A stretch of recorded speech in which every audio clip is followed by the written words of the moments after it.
Tức chết mất thôi. Chuyện này cùng tên cùng ngành luôn nên mình mới đọc. Vậy mà nhân vật này đúng là làm mất mặt sinh viên y mà. Đồ yêu đương mù quáng, tỉnh lại đi.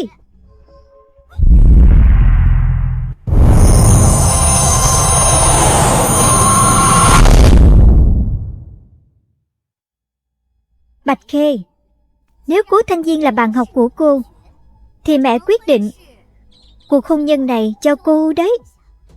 Bạch Khê, Cố Thanh Diên. Chị ném đá có mấy câu thôi mà. Ông Cố điện thoại ơi, ông cho tôi vào trong truyện thật đấy à? Bề tôi trong lòng là tên gốc của bộ tiểu thuyết dân quốc này. Nữ phụ Bạch Khê trùng họ tên với mình. Vì một tên trai tồi mà từ bỏ giấc mơ làm bác sĩ, nhưng lại bị phản bội. Thuốc.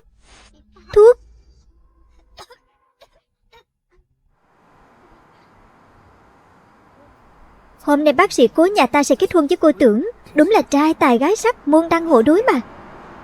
Cuối cùng chúng ta cũng không cần hầu hạ con ma ốm kia nữa. Nhà họ Bạch lụng bại từ lâu rồi mà cô ta cứ làm ra vẻ. Chẳng phải chỉ là ỷ vào năm xưa từng có ơn với bác sĩ Cố thôi sao? Chuyện từ 800 năm trước rồi. Này, cô ra đây. Cố Thanh Diên, câm miệng. Phá hỏng đám cưới của bác sĩ Cố với cô Tưởng, cho cô biết thế nào là lễ độ.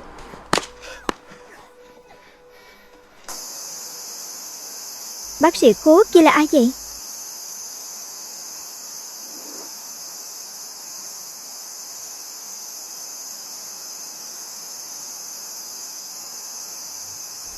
Một người họ hàng bị điên ấy mà. Cố Thanh Diên, sao anh có thể phản bội em như vậy chứ? Muốn chết thì đừng lôi bọn này theo. Thật là, cô mở mắt ra mà nhìn đi. Người ta mới là một đôi trời sinh. Nhà họ Cố còn chịu cho cô miếng ăn là cô nên ghi nhớ ơn đức rồi. Cố Thanh Diên, vì anh mà em từ bỏ y học, cầu xin nhà họ Bạch bố thí tiền tài quan hệ như một con chó. Sao anh có thể phản bội em như vậy được kia chứ?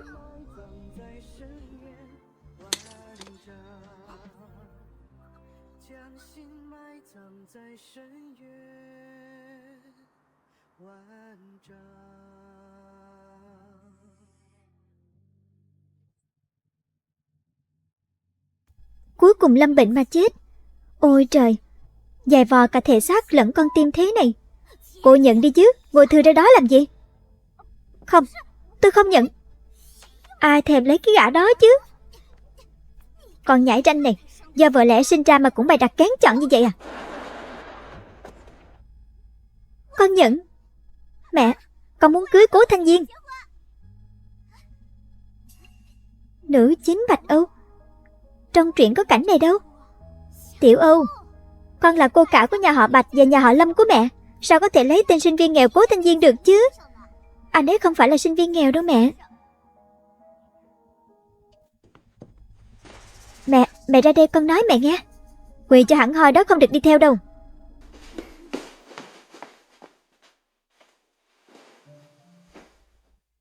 Cô nói không theo thì không theo chắc. Tôi là người kế thừa chủ nghĩa xã hội, không bị phong kiến áp bức đâu. Mẹ, mấy ngày trước con gặp một ông thầy bói. Ông ấy nói sau này Cố Thanh Diên sẽ trở thành bác sĩ nổi tiếng khắp bến Thượng Hải. Các gia tộc đều tranh giành anh ta. Vậy nên con nhất định phải lấy Cố Thanh Diên. Ông thầy bói đó có uy tín không vậy? Chắc chắn không sai được đâu. Đúng là truyện gốc không có đoạn này. Chẳng lẽ cô ta sống lại rồi?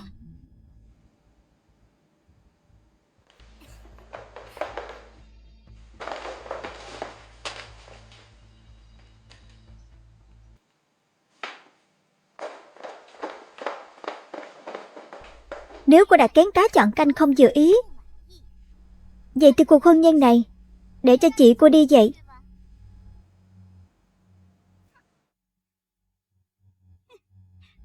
Vậy à?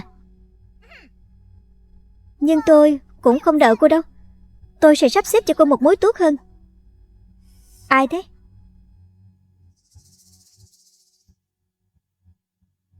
Con trai trưởng của đại soái Hoắc Đình Tranh.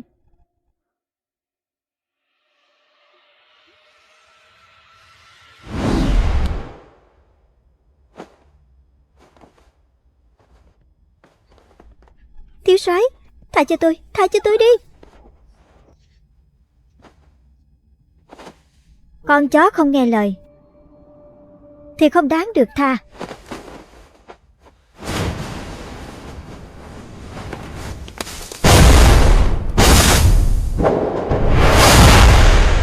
Trời cao cho mình cơ hội sống lại, vậy thì mình phải chọn thứ tốt nhất, không thể đi vào vết xe đổ được.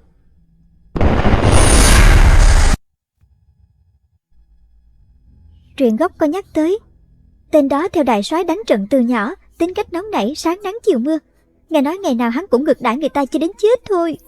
Này là mai mối gì chứ? Không được. Nguyên chủ Bạch Khê là một cô gái ngoan ngoãn chỉ biết học hành, mình không thể lộ ra là mình hiểu rõ Hoắc Đình Tranh như vậy. Mẹ! Tiểu Âu, thiếu soái Hoắc lợi hại như vậy, con sợ mình không xứng. Sao lại không xứng chứ? Ở bến Thượng Hải này, nhà họ Bạch cũng là gia tộc có tiếng kia mà. Chẳng qua là mấy năm nay có hơi kín tiếng chút thôi. Đúng vậy. Nhà đại soái Hoắc vừa đến nơi này, đang rất cần lôi kéo quan hệ với các gia tộc lớn ở địa phương, buộc phải tìm người để kết hôn. Đây là nhà họ cầu xin chúng ta. Phúc lớn đó. Phúc lớn như vậy, cho chị thì chị có lấy không? Cô còn dám bật lại à? Nhân nhượng với cô quá rồi đúng không? Có tin tôi. Mẹ ơi. Không thể để cô ta bị đánh đến hỏng cái mặt mũi nhà chúng ta được. Xem con đây. Bạch Khê, cho cô khúc xương là cô nên biết ơn, mà ngậm miệng lại đi chứ, rồi nói một tiếng cảm ơn. Đừng để con chó già nhà cô bị liên lụy cùng với cô. Cô lấy nguyên chủ, lấy mẹ tôi ra để uy hiếp tôi à? Tôi cứ uy hiếp cô đấy sao nào? Chỉ biết ăn chứ không biết làm. Con lừa trong nhà còn hữu dụng hơn mẹ con cô đó. Mẹ ruột của nguyên chủ bị bán cho nhà họ Bạch làm vợ lẽ, phải chịu đủ mọi tủi thân. Nhưng dù có phải chịu khổ cũng vẫn muốn bảo vệ nguyên chủ. Mình không thể hại người ta được, đúng vậy. Ông chủ đã chán ngấy con mụ già đó từ lâu rồi. Nếu không phải tôi rủ lòng từ bi thì mẹ cô đã bị bán đi từ lâu rồi kìa. Nếu cô còn muốn bà ta được yên ổn thì ngoan ngoãn gả vô nhà họ Hoắc đi. Hạo Hán không chịu thiệt trước mắt, cứ đồng ý đã, sắp xếp ổn cho người xung quanh rồi tính. Được, lấy thì lấy. Đứng lại, đứng lại, giao sổ sách ra đây.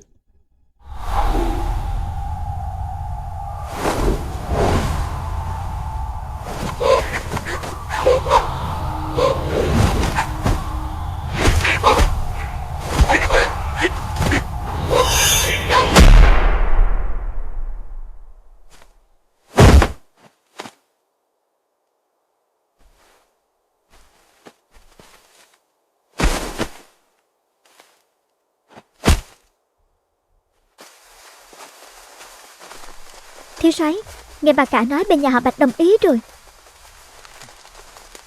Vậy thì tôi muốn xem trước xem sao lại có người phụ nữ không sợ chết. Xem ra thế giới này càng ngày càng thú vị lên rồi. Bố, Khê Khê sợ quá đi. Hôm nay Tiểu Linh ra ngoài, nghe nói tối qua thiếu soái giết người. Nghe ngóng thử thì hóa ra ngày nào anh ta cũng giết hết đó. Khê Khê à, ngày cưới đã định rồi, nói gì cũng đã muộn. Đúng vậy, chính cô đồng ý kia mà. Đó đều là vì mẹ con mà. Nhưng nếu con chết ở phủ đại soái, không phải mẹ càng cô đơn lẻ bóng hơn sao? Chết chóc cái gì chứ, người ngoài nghe được thì suối quậy dữ lắm. Không có nhà họ Lâm chống lưng như chị, con không có quyền thế, không có tiền. Nếu thiếu soái Hoắc muốn giết con, không phải chỉ như bóp chết con kiến sao? Con không lấy đâu. Bù lu bù loa còn ra thể thống gì chứ? Tôi chuẩn bị cho cô thêm ít hormone là có chỗ để dựa vào rồi chứ gì hả? Nhưng con vẫn không yên tâm về mẹ. Hay là bố cho mẹ con chuyển ra vườn sống, rồi phái thêm mấy người hầu chăm sóc, có được không?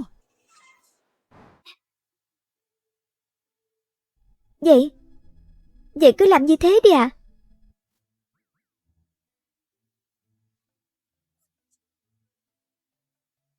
Cô chủ, cô giỏi quá đi mất.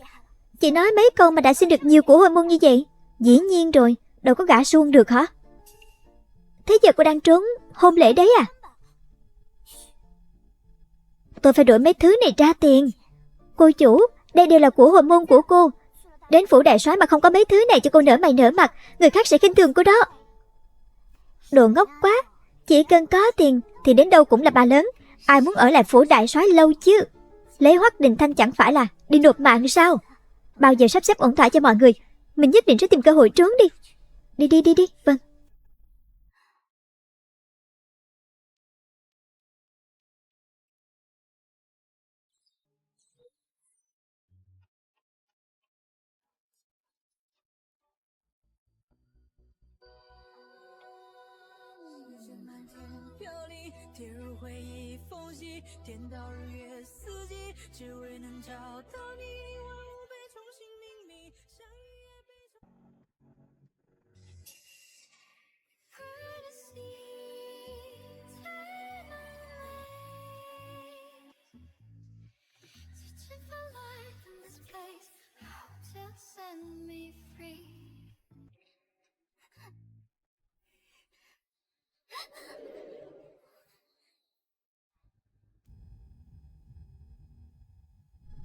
Cô Hai Bạch, cô định đi đâu thế? Tôi quen anh à? Không quen mà cũng dám cưới. Chẳng lẽ đây chính là tên sát thần kia sao?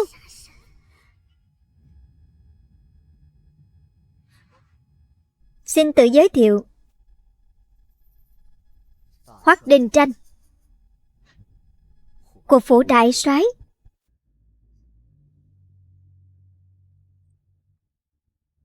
Sao?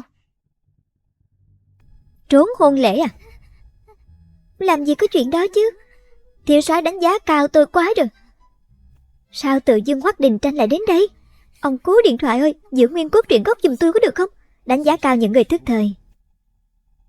Nếu cô đã dám đồng ý cuộc hôn nhân này thì còn gì mà cô không dám. Đó là điều tôi nên làm thôi.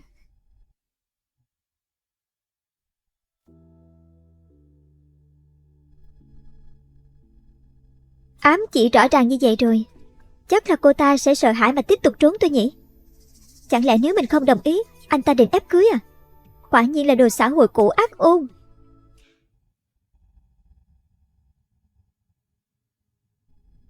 Tôi mong chờ biểu hiện tiếp theo của cô đó.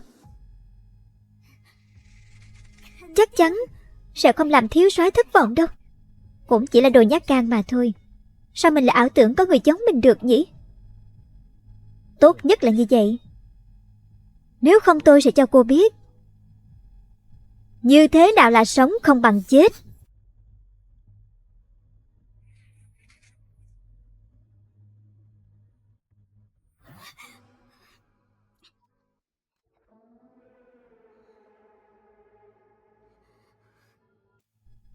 Đồ điên này ham muốn kiểm soát dữ vậy hả? Xem ra kế hoạch bỏ trốn của mình phải tính kế lâu dài rồi.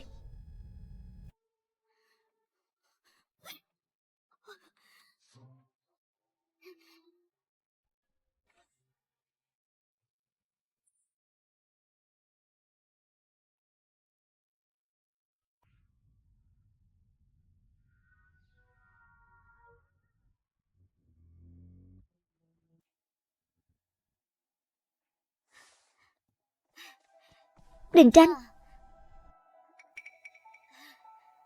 con về rồi. Mẹ có việc quan trọng định nói với con đây. Mẹ tôi chết mười mấy năm rồi. Ba cũng muốn nếm thử mùi vị chết rét à? Mẹ không có ý đó. Mẹ chỉ muốn nói là soạn xong danh sách sính lễ rồi, con xem thử đi. Từ khi ba bắt đầu quản lý gia đình, nhà họ Hoắc đã lụn bại rồi à?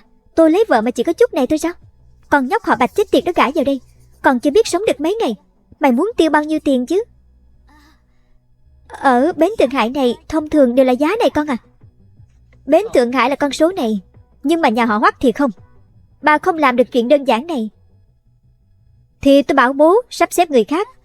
Mẹ thêm 1 phần nữa, không, thêm 2 phần nữa được chưa? Số 3 hợp với bà. Thêm 3 phần đi.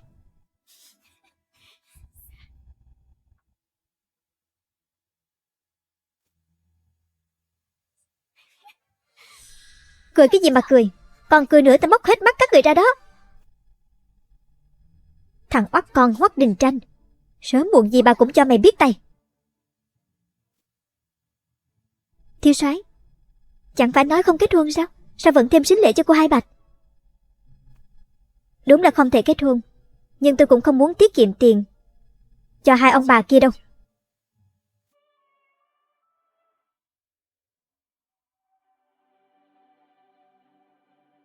Cũng không biết cô Bạch có trốn được đi không.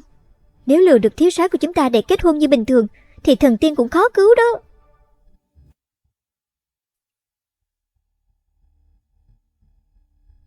Hôm nay nhà họ Hoắc cũng đưa sính lễ, mà sao em không bảo anh sớm chứ? Đời trước Hoắc Đình Tranh có giống trống khu chiên thế này đâu, sao mình đoán được chứ? Thôi thôi, đưa sính lễ tới rồi, anh đi trước đây. Đây. Thằng sinh viên nghèo Cố Thanh Viên này còn dám tỏ thái độ với mình nữa. Cô cả hiếu thắng tranh giành với cô hai suốt cả đời, hôm nay mất hết mặt mũi rồi kìa. Bởi vậy mới nói. Cô xem tên họ Cố kia, tặng toàn mấy thứ trách nát cái gì đây? Đồ trong khu ổ chuột còn hơn của anh ta nhiều đó. Lũ thấp kém các người còn dám nói xấu chủ nhân nữa à?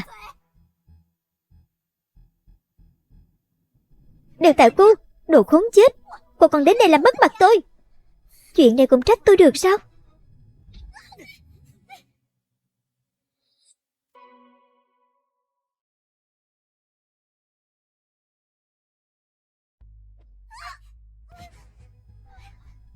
Ôi trời con yêu, muốn chết à? Mà dám đánh người ở nhà họ Bạch chứ? Dám vô lễ với vợ thiếu soái, chỉ là vô lễ với thiếu soái. Cô ta còn chưa gả qua đó đâu, vợ thiếu soái cái gì chứ? Phải đó, kiếp trước Hoắc Đình Tranh chưa bao giờ bênh vực mình như thế. Khốn đi dự cho đâu chứ. Dù chưa đến ngày cưới thì cô hai cũng đã là vợ của thiếu soái rồi. Có kẻ dám vô phép vô tắc với cô ấy thì cứ cẩn thận cái đầu của mình đi. Trời ơi, thật không hổ là phó quan của sát thần, ngầu y như nhau luôn. Bố ơi, mày mau xin lỗi đi, đừng gây rắc rối cho nhà họ Bạch đó. Ông à, chẳng lẽ bà muốn cả nhà họ Bạch chung cùng nó hay sao? Mau xin lỗi.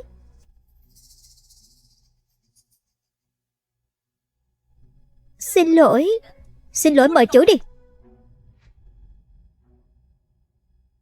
Xin lỗi.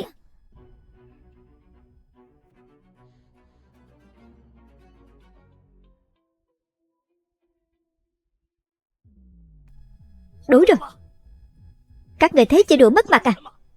Lát nữa hai mẹ con bà ra quỳ trước bà dì tổ tiên, tự kiểm điểm lại cho tôi. Khê Khê, không ngờ thiếu soái coi trọng con như thế. Con nhất định phải chăm chút vào, để về nhà chồng thật vẻ vang. Cốt truyện này điên quá đi mất thôi.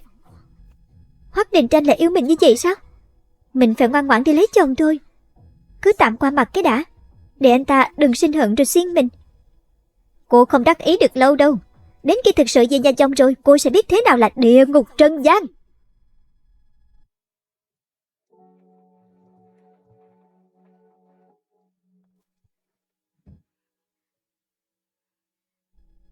Khê Khê, mẹ nghe chuyện sáng nay rồi. Con mau cầm số tiền này rồi chạy đi. Tuy không có nhiều, nhưng tiêu về sẵn cũng đủ, vẫn hơn là lấy cái người. Mẹ, chị mẹ biết làm sao? Mạng của mẹ trẻ mạt, cái thân này cũng sắp xuống lỗ rồi. Chỉ cần con được bình an, với mẹ tất cả đều xứng.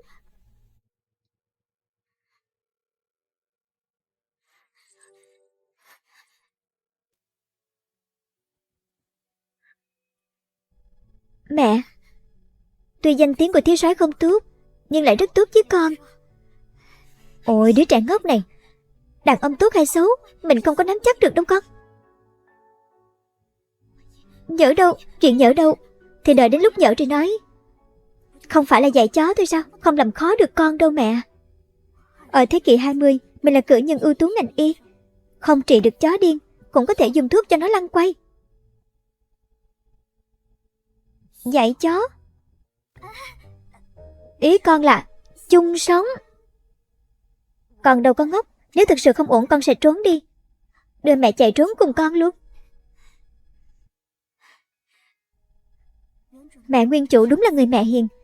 Mình nhất định phải sống sót, cũng phải cứu mẹ ra khỏi hố lửa này.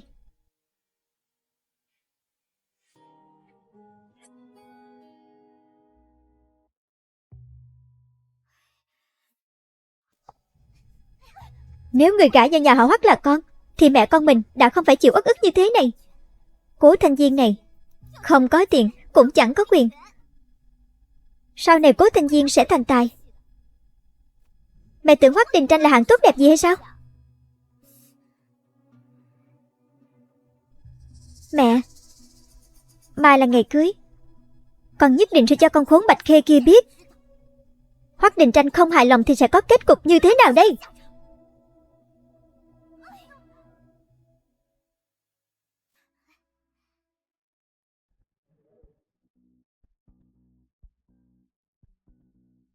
Cô cả bước ra rồi.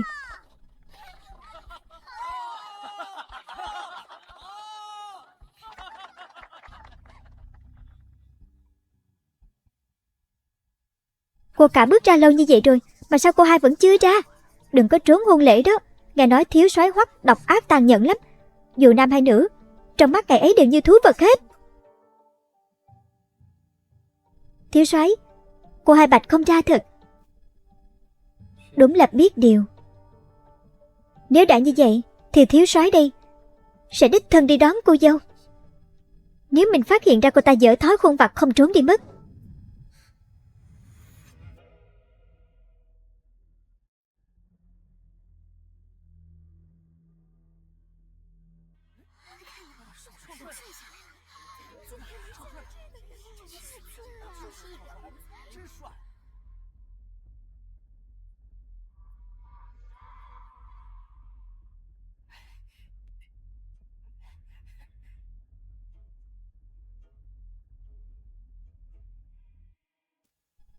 Bạch Khê, Hoắc Đình Tranh ghét nhất là phải đợi. Đến lúc hắn tóm cô ra thì cô cứ đợi tan xương nát thịt đi. Sao lâu như vậy rồi còn chưa ra? Ngày vui như thế này, đừng có giở trò gì đó. Nghe nói hồi nhỏ thiếu soái Hoắc từng bị phụ nữ hại, nên sau này tính cách rất là tàn bạo. Không biết đã âm thầm giết hại biết bao nhiêu phụ nữ rồi. Vậy hôm nay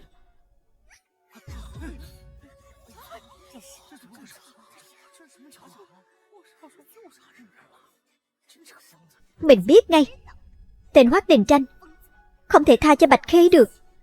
Đời này kẻ phải xuống địa ngục sẽ là các người. Ôi, sao lại rách đúng lúc ra ngoài chứ? Đúng là xui xẻo quá mà. Cả đời chỉ cưới có một lần, rốt cuộc ai muốn hại cô chủ gì chứ? Đừng khóc, chuyện nhỏ mà.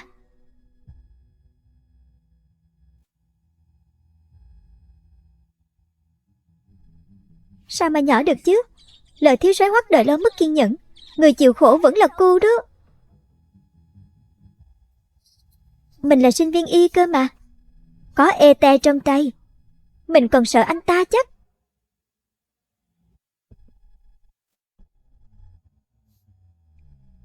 Thế mà lại không trốn.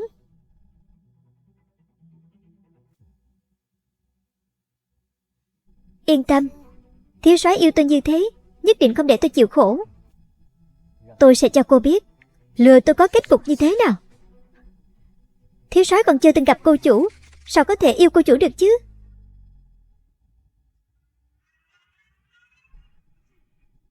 Có lẽ là yêu tôi dẫu mặc y phục rách nát vẫn dám chặn đứng họng súng số phận.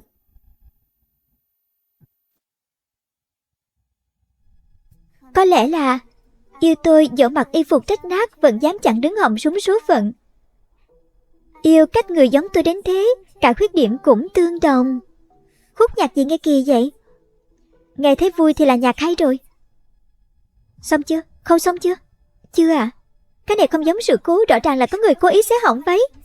Không mặc được nữa rồi.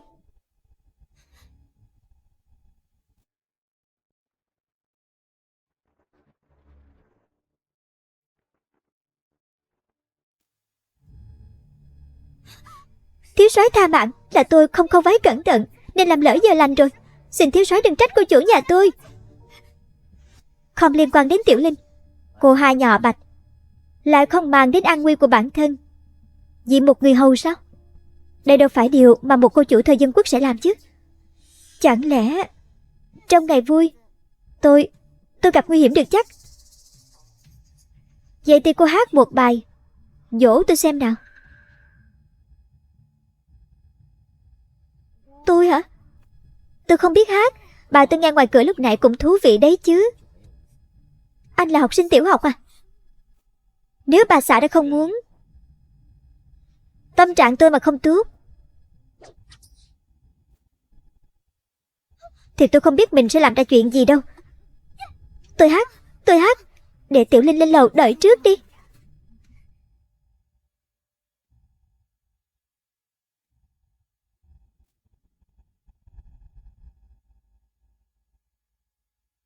Mình không thể chết ở đây được. Phải dỗ xong cho tên thần kinh này đã chứ.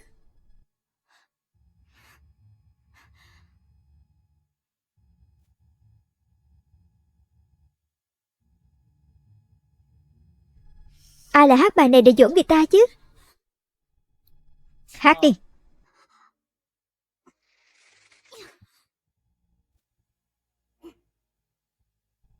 Tất cả đều thật dũng cảm. Vết thương trên vầng trán người, những điều khác biệt và cả những lỗi lầm người đã phạm. Yêu dáng hình người cô độc nơi hẻm tối, yêu dáng vẻ bất khuất của người cách người đối diện tuyệt vọng vẫn quyết không rơi lệ. Yêu người dở mặc y phục rách nát vẫn dám chặn đứng họng súng số phận. Yêu cách người giống tôi đến thế cả khuyết điểm cũng tương đồng. Đi không, xứng chứ.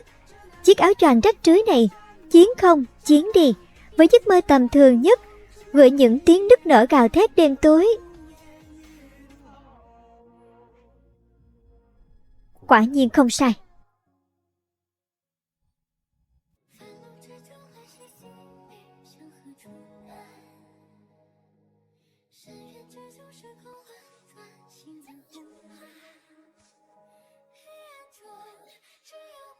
Thiếu soái, váy tôi rách rồi. Thiếu soái, Hoắc Đình Tranh.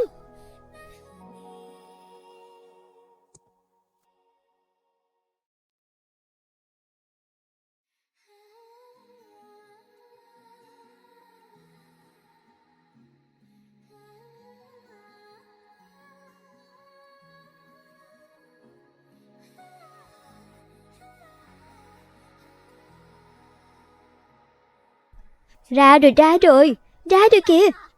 Kích động gì chứ? Ồn ào rít rít hết lên. Ngày đại hỷ mà. Cô cả bất giận. Đại hỷ hả? Tôi thấy là đại tang thì đúng hơn. Hoắc Đình Tranh không lột da cô ta ra thì đã phải tạ ơn trời đất rồi. Chuyện gì mà chuyện? Cái thứ con vợ lẽ còn không bằng một ngón tay của Tiểu Âu. Còn tưởng cô ta có thể vút lên hóa thành Phượng Hoàng hay sao? Chứ sao nữa. Sợ là còn chưa kịp bay lên đã bị khiêng ra ngoài rồi đó. Cô hai bước ra rồi kìa. Cô hai bước ra rồi. Cô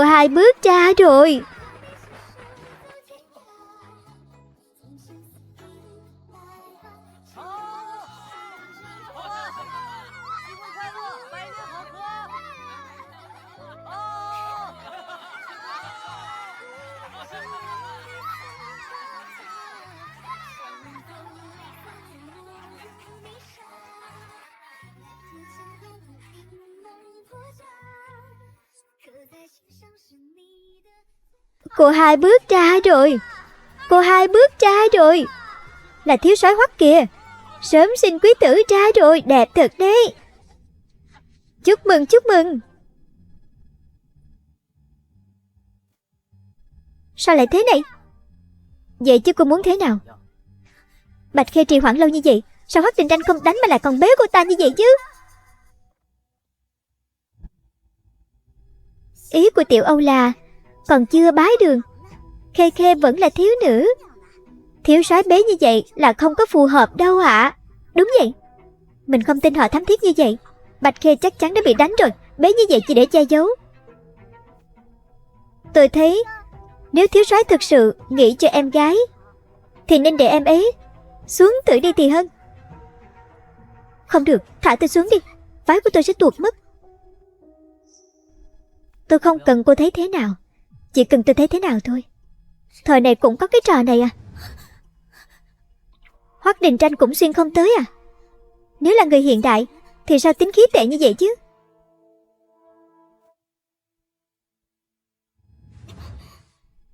Hay là mình hiểu lầm rồi?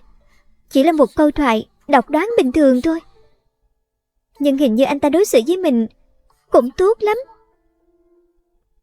Thiếu soái,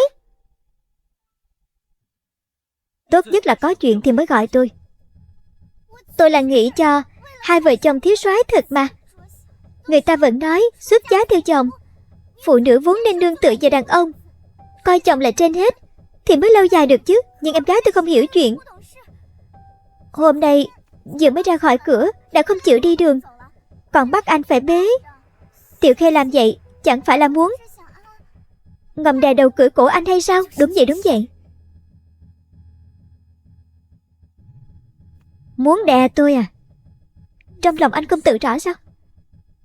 Mới vậy mà đã cãi nhau rồi. Bạch Khê à, còn tưởng cô được cưng chiều như thế nào, hóa ra cũng chỉ làm bộ làm tịch thôi. Người làm chị như tôi cũng là quan tâm. Ngày đầu không lập quy củ đàng hoàng, sau này sao hòa thuận được chứ? Sắp ra tay rồi. Bạch Khê, cô cứ chờ thành trò cười của Bến Thượng Hải này đi.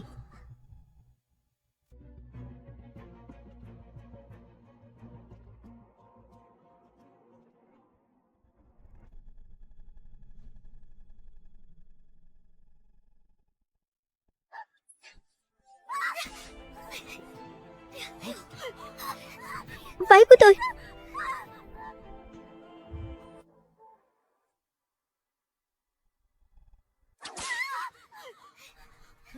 Váy của tôi. Vừa hay, để chồng cô cũng ôm cô cho chặt vào, đè anh ta luôn cả thể. Các người... Được rồi. Hoắc Đình Tranh, Bạch Khê, các người chờ đó cho tôi.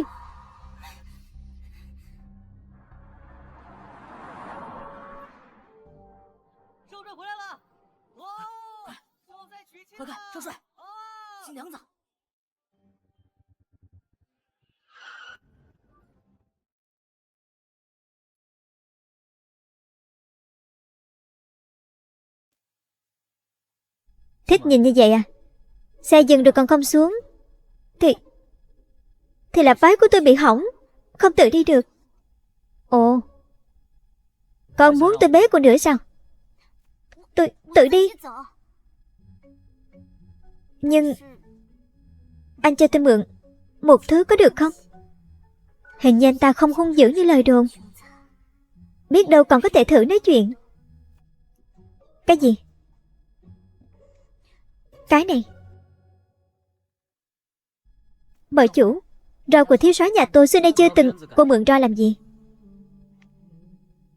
Mượn dùng làm thắt lưng. Tôi về rồi trả anh. Cảm ơn thiếu soái.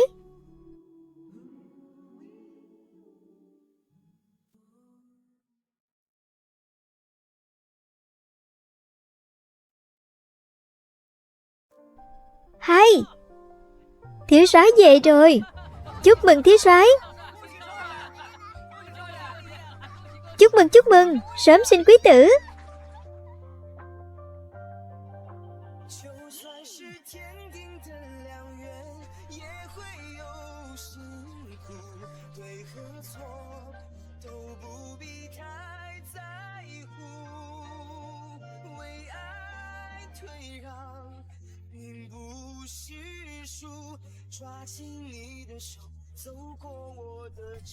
Bước một chân vào cửa hạnh phúc, bước qua chậu lửa, niềm vui đầy nhà.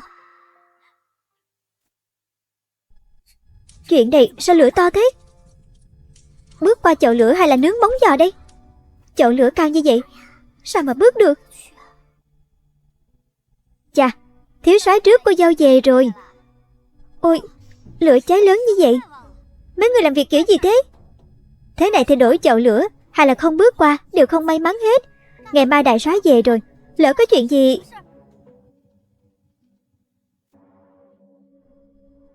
Xem tôi đây. Ngài vui dĩ nhiên phải bước qua chậu lửa rồi. Còn phải là một chậu lửa thật đẹp nữa.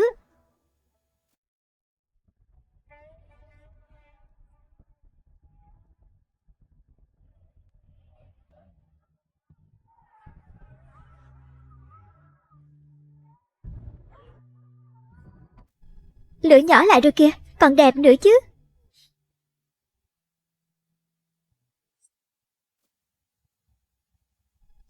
May mà mình mang theo phèn chua, vừa có thể lọc nước, kali trong phèn chua còn có thể làm đổi màu ngọn lửa. Lửa tím điềm lành, mỗi bước nở sen. Thiếu soái, chúng ta vào trong thôi.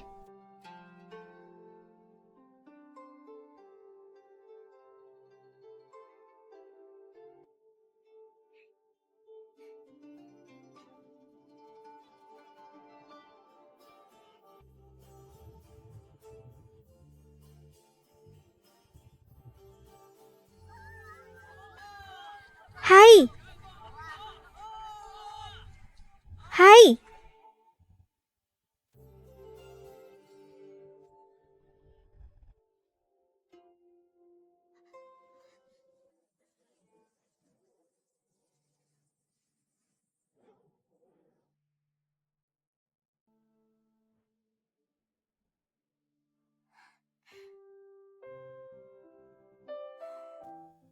Không ngờ, thường ngày thiếu soái trong dữ dằn, mà phòng ốc lại gọn gàng sạch sẽ như vậy.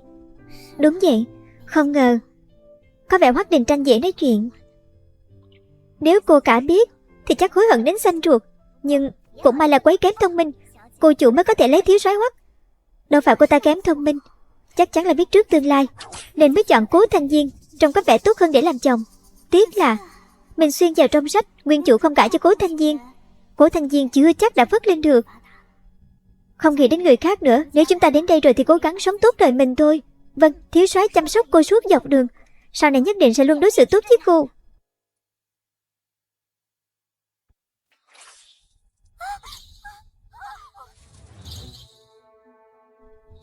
Nếu không biết đốt lửa thì dùng cái xác của mình mà đốt đi, Đình Tranh. À, đúng rồi, hôm nay là ngày đại hỷ. Tôi chỉ giết một người thôi, nhưng lần sau thì chưa chắc đâu.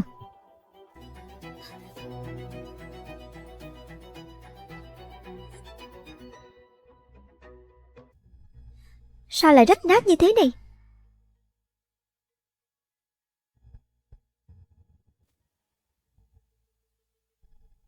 Bao giờ anh chuyển nhà vậy?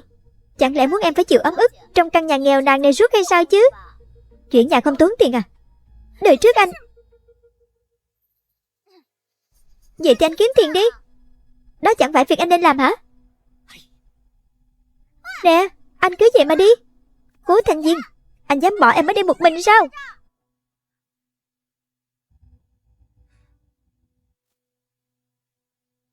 Thôi vậy, dù có rách nát đến đâu cũng còn hơn bị Hoắc Đình Tranh hành hạ. Bạch Khê, lúc kết hôn cô đắc ý lắm có đúng không? Nhưng tối nay hoa hồng đỏ của Bách Lạc Môn sẽ tìm đến phủ đại soái. Một khi Hoắc Đình Tranh nổi giận, cô sẽ không được yên ổn chút nào đâu. Những khổ sở mà tôi từng chịu, cô đều phải nếm từng thứ một.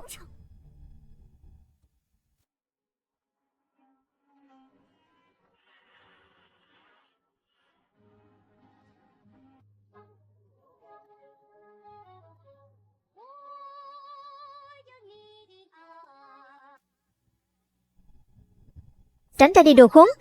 Đại hỷ ở phủ đại soái đã kết thúc rồi, người không phận sự không được vào. Không phận sự? Mở tầm mắt chó quanh ra, tôi là hoa hồng đỏ của Bách Lạc Môn nè, còn là người tình của thiếu soái các người đó.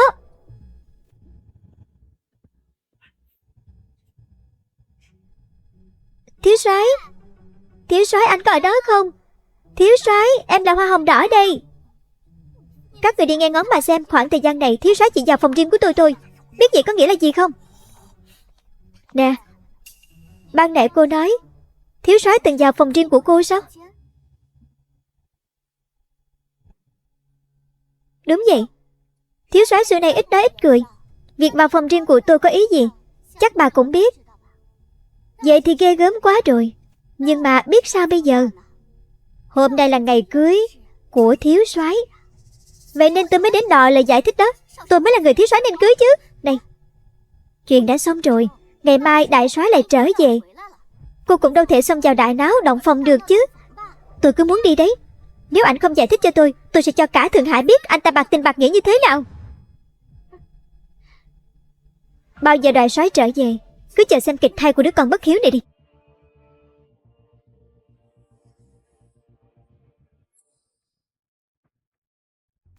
Cô chủ đã đem thứ cô cần tới rồi. Trong này đựng gì vậy ạ? Thời đại này chắc gọi là túi như ý, tự chế từ găng tay cao su y tế đó. Chính là thứ vợ chồng dùng khi động phòng. Trời ạ, sao cô chủ lại không chú ý như vậy chứ? Không biết che giấu gì hết. Có gì mà phải che giấu chứ. Tôi còn chưa muốn có em bé đâu. Trời ạ, cô chủ cô đừng nói nữa. Phụ nữ chúng ta phải biết bảo vệ bản thân mình thật tốt. Nhiều đàn ông không biết giữ mình. Tôi còn chê họ bẩn đó. Ai bẩn cơ? Váy tôi bẩn.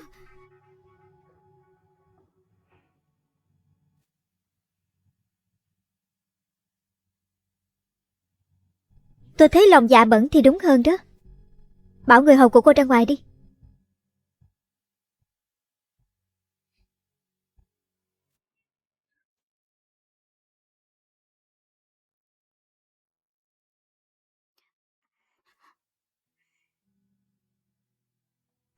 Đây là gì vậy? Tôi là sinh viên y mà, dùng chút đồ vệ sinh cũng hợp lý nhỉ? Ồ,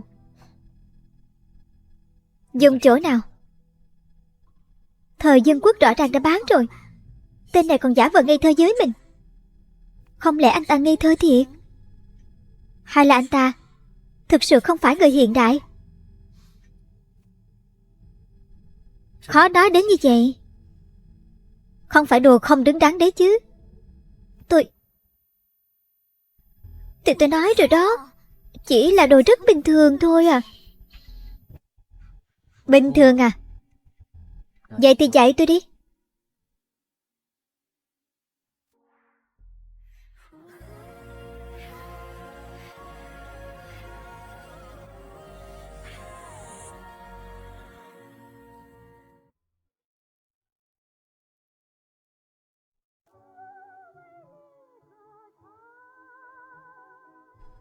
Có còn công lý nữa không vậy? Bạc tình bạc nghĩa cũng cưới được vợ hay sao chứ? Cô chủ, thiếu soái, ngoài cửa có một phụ nữ tên Hoa Hồng Đỏ đến tìm thiếu soái. Nếu là đến tìm anh thì anh bao đi đi. Tôi đi á? Ai gây chuyện thì người đó đi. Chẳng lẽ còn bắt mình đi chắc? Chắc chắn là có việc rất là quan trọng nên người ta mới đến lúc này. Nếu thiếu soái không mau ra xem, lỡ xảy ra chuyện gì thì không hay đâu đó. Cô rộng lượng thật đấy. Nên làm mà.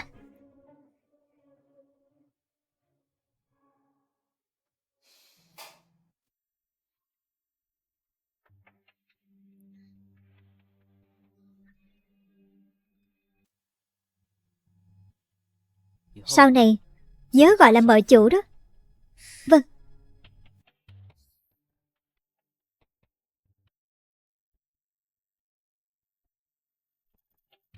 Cô chủ, mợ chủ, sao cô để thiếu soái đi vậy? Lỡ đâu người tình cũ thiệt thì sao? Vậy càng phải để anh ta đi chứ. Nếu người tình cũ xảy ra chuyện, người xui xẻo chẳng phải vẫn là tôi sao? Cũng đúng. Nhưng lỡ đâu cô ta cứ vậy đường hoàng vào nhà thì biết phải làm sao? Vào thì cứ vào thôi, Hoắc Đình Tranh hơi tí là phát bệnh lên. Có thêm người chia sẻ thay tôi cũng tốt.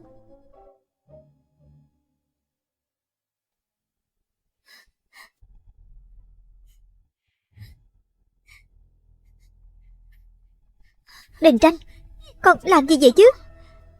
Sao bà không hỏi cô ta xem Rốt cuộc cô ta muốn làm gì? Thiếu soái, chẳng lẽ anh quên em rồi? Chúng ta... Đúng là tôi từng vào phòng riêng của cô. Nhưng cô có muốn nhìn khẩu súng trong tay của tôi, rồi nhớ lại kỹ coi tôi vào đó để làm cái gì không? Tôi bỏ ra 20 đồng bạc mua một tin tức của cô, liền bị đồn thành người tình. Tham lam vô độ chính là tự tìm đường chết. Tham lam vô độ chính là tự tìm đường chết, thiếu soái. Em cũng chỉ là thật lòng yêu anh thôi mà. Em chỉ muốn ở cạnh bên anh, chứ không hề có ý gì khác cả. Đình Tranh, cô ta là người của Bách Lạc Môn. Nếu xảy ra chuyện, cả bên Tịnh Hải đều sẽ biết. Sẽ không ai tin con nữa. Vậy thì sao? Tôi đáng bị coi là con rùa rụt đầu, cái gì cũng phải nhận hay sao? Không, ngày mai bố con về rồi, lỡ có chuyện gì, vậy thì tôi giết hết các người. Đền mạng cũng đáng lắm. Thế nào hả?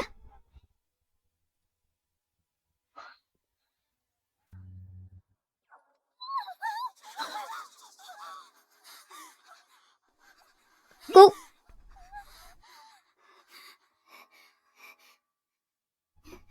Thiếu soái, em còn đang đợi anh trong phòng mà. Anh đừng ra ngoài đùa quá quắt như vậy chứ. Tên này muốn giết người thiệt à? Mình ngây thơ lương thiện như thế này, không muốn bị liên lụy mà chết chút nào. Hôm nay thiếu soái mệt, là sợ tôi hiểu lầm nên có hơi nóng nảy, mong bà chủ trọng lượng bỏ qua cho. Cô hoa hồng đỏ, vì tìm kiếm tình yêu đích thực mà đến đây giữa trời lạnh thế này, tôi thực sự rất khâm phục. Vậy hoa hồng đỏ, xin mợ chủ, xin cô nể tình tấm lòng chân thành của tôi, cho phép tôi được làm vợ lẽ của thiếu soái có được không? Chuyện này tôi không quyết được, còn phải xem thiếu soái. Hoa hồng đỏ không mong cầu gì khác, chỉ mong được ở bên cạnh thiếu soái thôi à. Nếu anh không đồng ý, em sẽ quỳ đến khi nào anh vừa lòng thì thôi. Được thôi. Vậy thì quỳ đến lúc tôi vừa lòng. Ra sân mà quỳ. Nhưng ngoài kia tuyết vẫn đang rơi mà. Vậy càng thể hiện thành ý. Ai dám ngăn cản? Đạn ở trong súng của tôi đang chờ sẵn đó.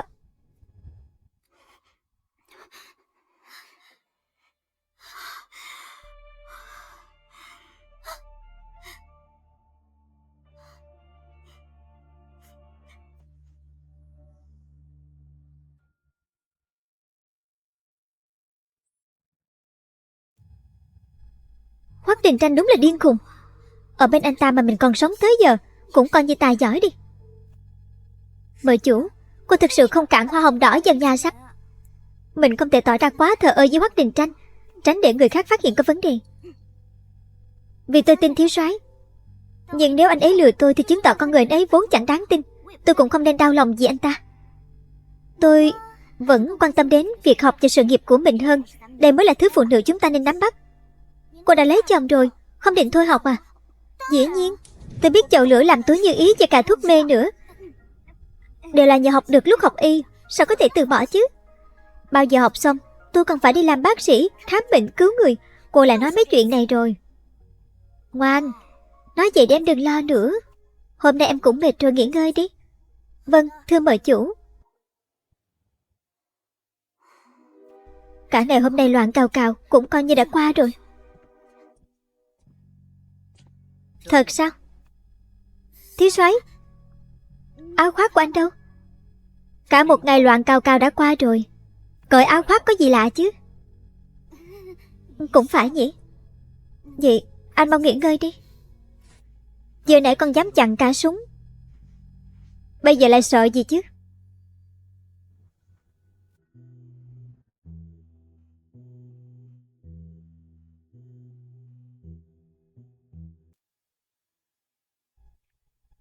Vừa nãy tôi sợ anh kích động quá, không có kết quả tốt thôi. Bây giờ lại sợ anh nổi thú tính, không chặn được cái súng kia.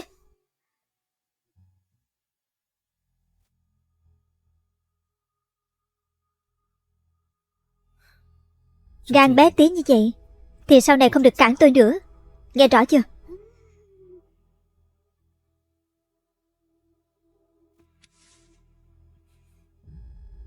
Làm gì vậy? Thiếu soái? Dĩ nhiên là lấy lại thứ thuộc về tôi rồi.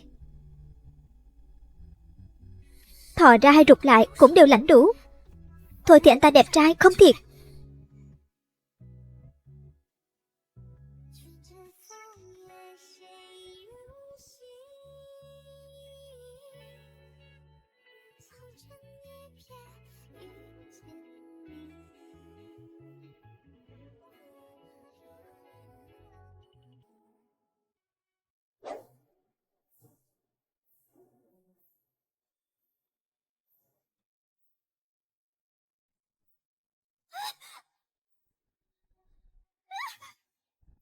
Sao lại giật dây lưng của tôi? Giờ phu nhân thiếu soái ngang ngược rồi hay sao đây? Cho cô mượn cái roi này một lúc là thành của cô luôn hả? Tôi quên mất. Anh muốn lấy cái này thôi hả? Chứ không thì cô mong chờ cái gì? À phải rồi, giờ nãy hoa hồng đỏ tới cắt ngang. Không phải cô định dạy tôi cách dùng cái bao cao su kia sao? Sao anh lại hứng thú với thứ đó vậy? Đồ mình làm không giống đồ thời này, anh ta phải không nhận ra chứ. Sao lại còn hứng thú nữa? Đúng rồi, ban ngày lúc khoác bạch âu, anh ta cũng có vài trend hiện đại. Anh đã biết thứ đó là cái gì phải không?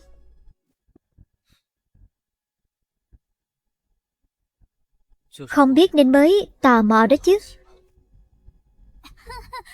Vậy à? Đây là một loại bao tay dùng trong y học đó. Ồ, được. Vậy cô nghỉ ngơi sớm đi. Tôi vừa nhận được tình báo, phải đi xử lý. Anh không nghỉ à? Tôi tới ngủ ở phòng sách. Ngủ sớm đi.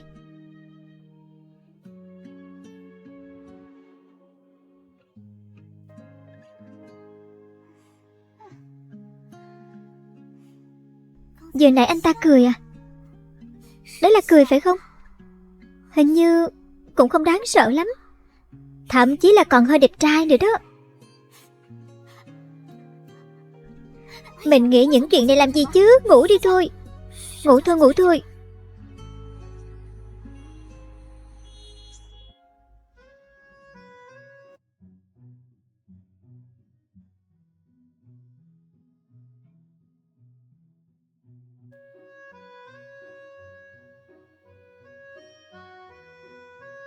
Thiếu soái mời chủ chào buổi sáng. Đây là chú Triệu, là tâm phúc của đại soái, cũng là người chăm sóc tôi từ nhỏ. Chào chú Triệu. Thiếu soái và mời chủ khách sáo rồi. Lão đây chúc hai người tân hôn vui vẻ, trăm năm hòa hợp. Cảm ơn chú Triệu.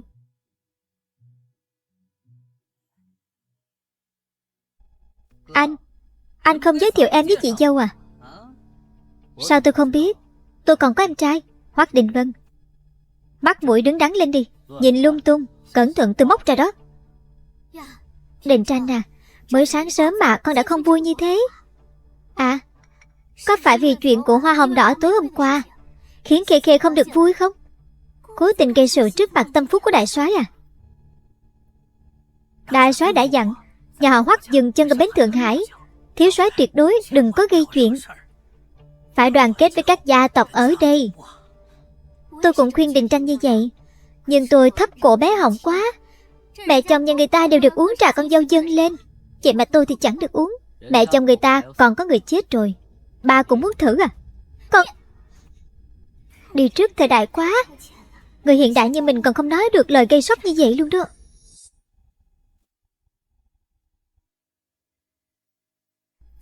Chú Triệu nghĩ nhiều rồi. Tối qua bọn cháu không cãi nhau, không ảnh hưởng đến quan hệ hai nhà.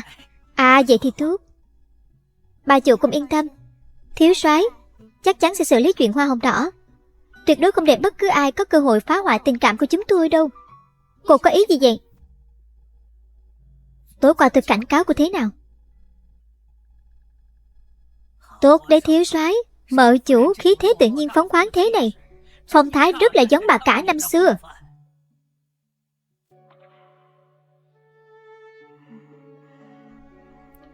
Tôi nói chuyện với chú Triệu có cản trở gì anh đâu. Anh không thể nói mà không giữ lời được.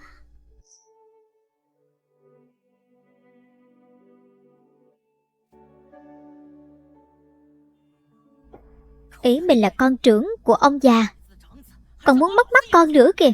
Sớm muộn gì anh cũng chết trận. Để xem tôi giày vò vợ anh thế nào. Thật không ngờ con khốn này biết ăn nói như vậy đó. Lừa ông Triệu đứng đực cả ra. Lần này sao đại soái trừng phạt Hoắc Đình Tranh được? Mẹ, còn hoa hồng đỏ nữa mà. Hoắc Đình Tranh ghét nhất là bồ nhí, chắc chắn không chịu lấy vợ lẽ đâu. Vậy là có cớ gây chuyện rồi. Hơn nữa mẹ cất công chọn ngày cưới, vốn chính là để hôm nay họ về lại mặt. Lỡ dịp bố trở về, vừa tiện cho hoa hồng đỏ, quậy tưng bừng mà. Đúng vậy. Còn khốn Bạch Khê, tưởng làm bộ làm tịch đỡ lời cho Hoắc Đình Tranh là sẽ được yên ổn à? Kẻ vô ơn đó tuyệt đối không về lại mặt với ả đâu. Đến lúc Bạch Khê đi một mình rồi bị hoa hồng đỏ nhắm vào thì cứ làm loạn om sòm lên. Giờ hai quậy đến lúc đại soái trở về. Bố coi trọng thể diện nhất. Đến lúc đó cô ta làm loạn như vậy, hai vợ chồng kia cũng phải chịu trận thôi. Đến lúc đó Hoắc Đình Tranh à, anh cứ chờ chết đi.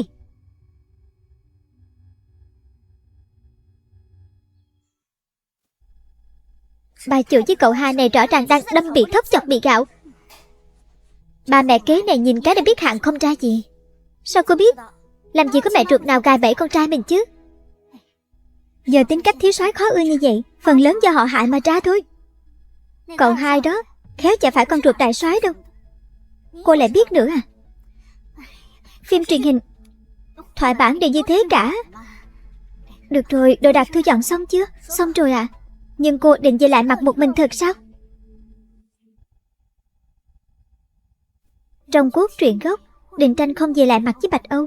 Hoa hồng đỏ còn chặn ngoài cửa, làm loạn om sòm lên. Đúng là thảm họa nhân gian mà. Thiếu soái bận lắm, tôi không cần anh ta đi cùng, nhưng người khác nhìn vào sẽ cười cô đó. Tôi sẽ ra từ cửa hông, gọi một con Ti Ti kéo xe. Ti Ti? Ti Ti là cái gì vậy?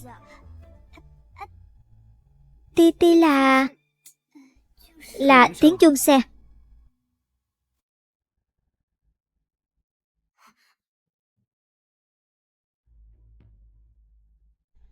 Sao hả? Chơi thiếu soái thì không ra gì, nên tự lén lút chuồng đi à? Thiếu soái oai phong dũng mãnh thế này, sao mà lại không ra gì chứ? Vậy là không vừa ý tôi rồi. Tôi hết sức vừa ý đó. Vậy nên tôi sẽ đi. Không chỉ đi, mà tôi còn phải giống trống khua chiên, mang theo 2 xe lễ lại mặt. Anh uống nhầm thuốc rồi à? Cốt truyện gốc có phải như thế đâu. Không đồng ý, tức là có ý kiến với tôi rồi.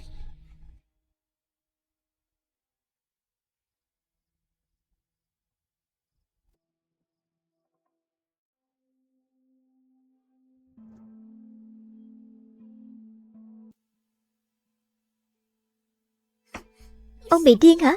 Vợ lẽ như bà ta cũng xứng ngồi ngang hàng với tôi sao? Câm miệng lại cho tôi, lát nữa thiếu soái đến đây á.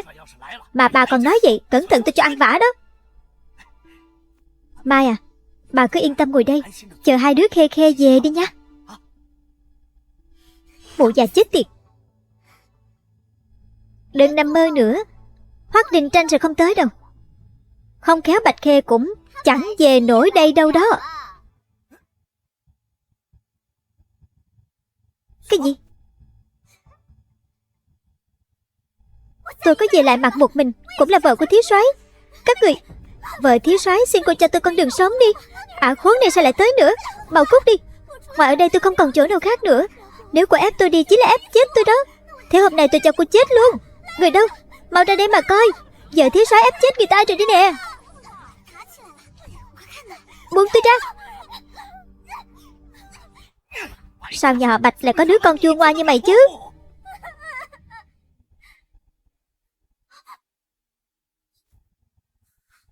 Tôi đã bảo cô an phận chút đi mà.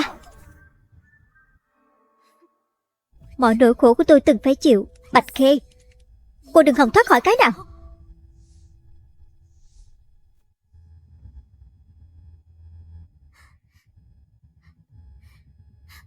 Vợ thiếu soái, xin cô cho tôi con đường sống. Xin cô cho tôi con đường sống với. Vợ thiếu soái, xin cô cho cô con đường sống với.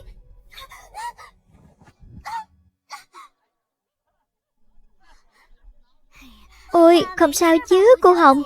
Tôi là sinh viên ngành y để tôi khám chứ cô, buông tôi ra. Ôi trời ơi, bệnh đó thì phải khám. Sao lại không ngoan như vậy chứ? Cô giả vờ tốt làm gì?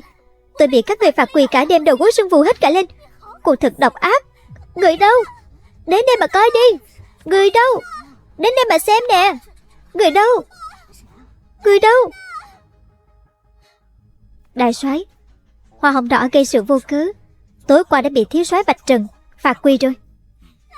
Để xem tiếp. Cô Hồng mà, uổng công tôi khuyên giúp cô cả một đêm. Cô làm loạn như thế này chẳng phải thiếu soái sẽ càng ghét cô à? Cô giúp tôi? Bạch Khê, cô là mợ chủ của phủ đại soái, đừng vì che giấu chuyện bê bối của mình ở bên ngoài mà ra ngoài đặt điều bịa đặt, sẽ tổn hại tiếng tăm của cả đại soái đấy. Quả nhiên cô đang lừa tôi. Hôm nay không giải thích cho tôi, không ai được đi hết. Bà chủ, tôi đã cầu xin cho cô ta trước mặt thiếu soái thật. Dù gì thiếu soái cũng không lấy cô ta. Có cầu xin hay không, không phải chuyện cô nói là được. Bà chủ chắc chắn đến như vậy sao? Tên sao chổi đã vốn bạc tình bạc nghĩa, còn lạnh nhạt để vợ chính thức là cô về lại mặt một mình, sao lại lấy vợ lẽ được chứ? Vợ chồng hai đứa vừa mới kết hôn mà cô nỡ để nó lấy vợ bé à? Cô đừng già mồm ở đây nữa. Tôi biết ngay là cô giở trò.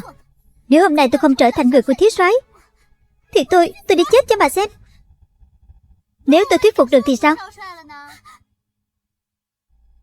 Tuyệt đối không thể nào. Dù cô ta có chết ngay tại đây, thiếu soái cũng chẳng thèm mãi mai chớp mắt. Không thể nào.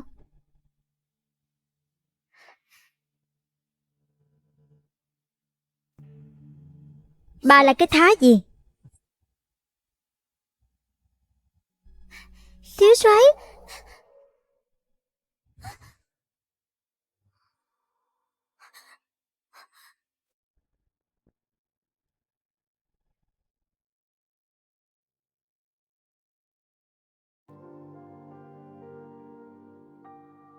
Đình Tranh, con định lấy cô ta thật à?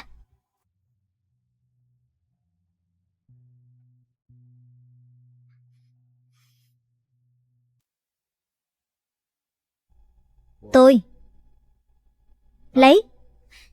Vậy sao mà được? Đồ sao chỗ này còn thay đổi lạ nữa. Vậy chẳng phải hôm nay không quậy được, còn giúp nó có thêm người trong nhà, gây thêm phiền phức cho mình sao?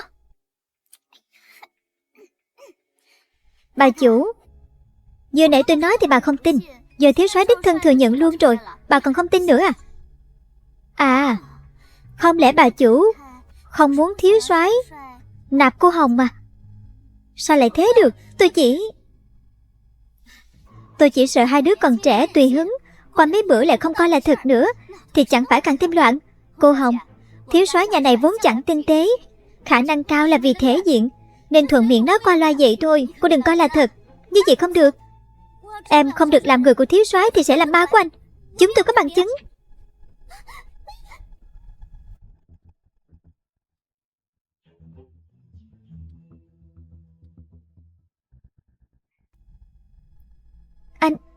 Anh đã hứa với tôi rồi mà.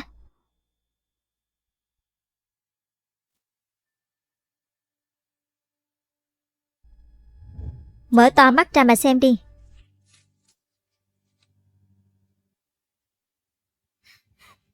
Giấy lấy vợ lẽ. Đồng ý. Được chưa? Nhưng tôi có một điều kiện. Cô nói đi. Tôi muốn anh viết trước giấy lấy vợ lẽ. Phòng hôm nay hoa hồng đỏ đến đây gây sự. Cô muốn tôi lấy vợ lẽ sao? Đều là kế sách tạm thời vậy thôi à. Cô ta không đến thì thôi, lỡ cô ta tới, anh nổi giận giết chóc thì tôi lại sợ lắm. Cũng không may mắn nữa.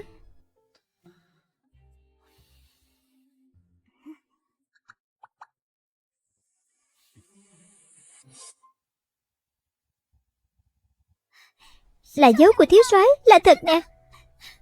Cảm ơn thiếu soái, cảm ơn mợ chủ. Sao lại thế được? Đáng lẽ không nên. Các người, bà xong chưa? Xong rồi, xong rồi. Mẹ, bỏ đi. Anh chị còn phải về lại mặt nữa kia mà. Đừng trì hoãn chuyện của bọn họ. Phải, tôi đi với thiếu soái trước đây.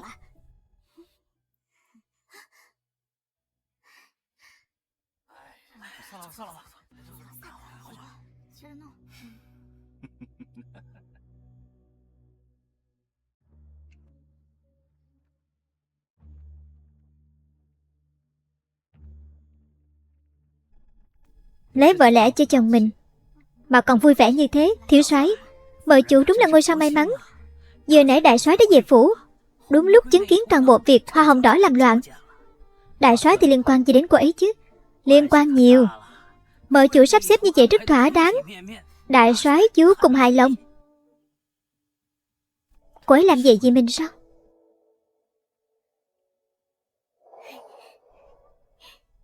Đúng là không sợ chết.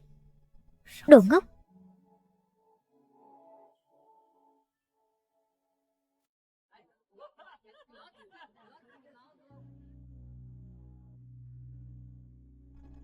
Con nói gì ấy nhỉ? Bạch Khê sẽ không tới đây. Bố, đuổi mụ già này ra ngoài đi. Cút đi cho tôi. Đi à? Đừng có mơ. Quỳ xuống cho tôi. Bà cả. Cô hai gả được tấm chồng tốt thật. Xem cô ấy ăn vận trang điểm kìa, xa hơn cô cả tận mấy con phố đó. Phải đấy. Ngoài kia lễ lại mặc chất đầy cả hai xe. Không ngờ thiếu soái lại chiều cô chủ đến như vậy. Phải đấy. Bảo cô quỳ thì quỳ đi, hạng thấp kém, để đứa con gái cũng chẳng khá lên được. Bay lên cành cao không hóa được phượng hoàng đâu.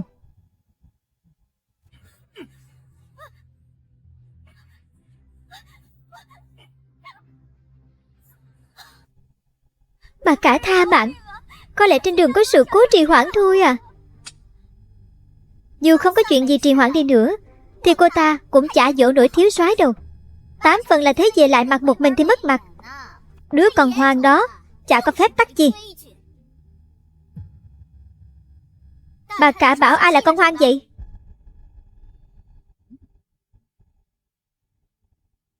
Dĩ nhiên là cô rồi. Cô còn mặt mũi về đây? Cô có biết cô về lại mặt một mình làm vả vào mặt nhà họ Bạch đó. Thiếu soái tới.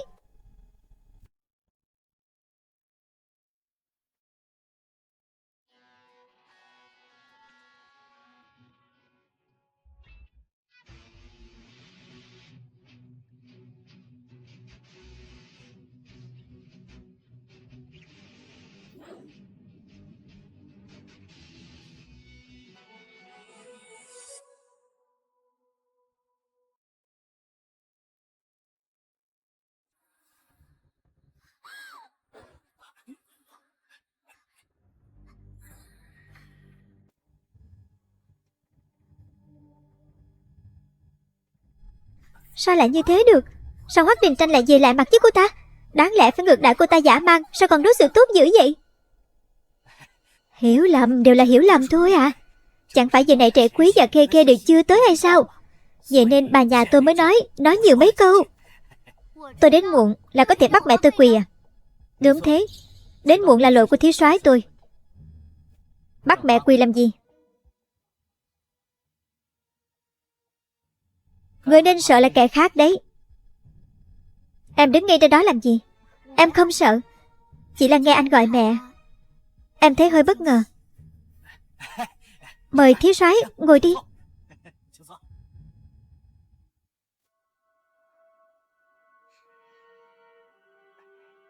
Cũng đúng. Thiếu soái đây sao có thể gọi một bà vợ lẽ là mẹ được chứ? Nhưng anh đã gọi rồi mà. Vậy thì không thể là vợ lẽ được.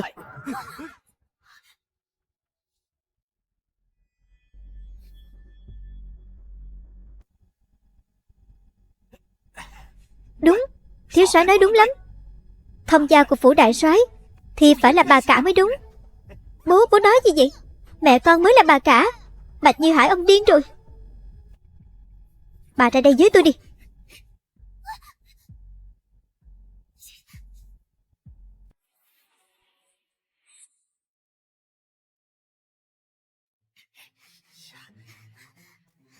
Đồ khốn nạn, con chết tôi cũng không đồng ý đâu. Bà muốn chết thì đừng liên lụy cả tôi và Tiểu Âu nữa. Tiểu Âu, đại soái Hoắc vừa thắng trận trở về.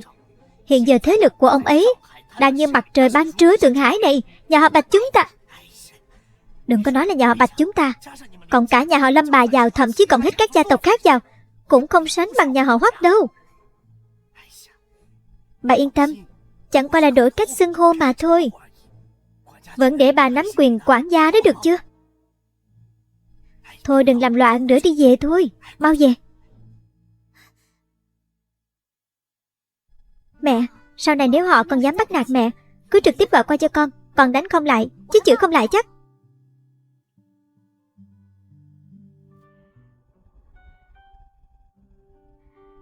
Khê Khê yên tâm, sau này mẹ nhất định sẽ không nhẫn nhịn nữa. Mẹ, cứ yên tâm hưởng phúc đi. Sau này con sẽ đến thăm mẹ thường xuyên. Trời ơi, khóe mắt mẹ có nếp nhăn rồi. Lần sau con sẽ mua Estée Lauder cho mẹ. Estée Lauder là gì? Gì vậy chứ? Dương Quốc vẫn chưa có Estée Lauder này sao? Thì Estée này, cô ấy bảo là mua kem Nhã Sương mang sang. Đúng rồi, kem Nhã Sương, mua kem Nhã Sương tới. Con đó, mẹ không cần mua cái gì cả. Chỉ cần hai đứa sống vui với nhau hạnh phúc là mẹ vui rồi.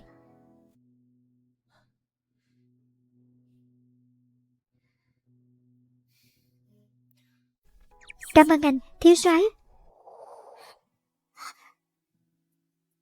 Anh, Khê Khê, còn với thiếu soái sao vậy hả? Đúng đó Khê Khê. Có phải có chuyện gì muốn nói không?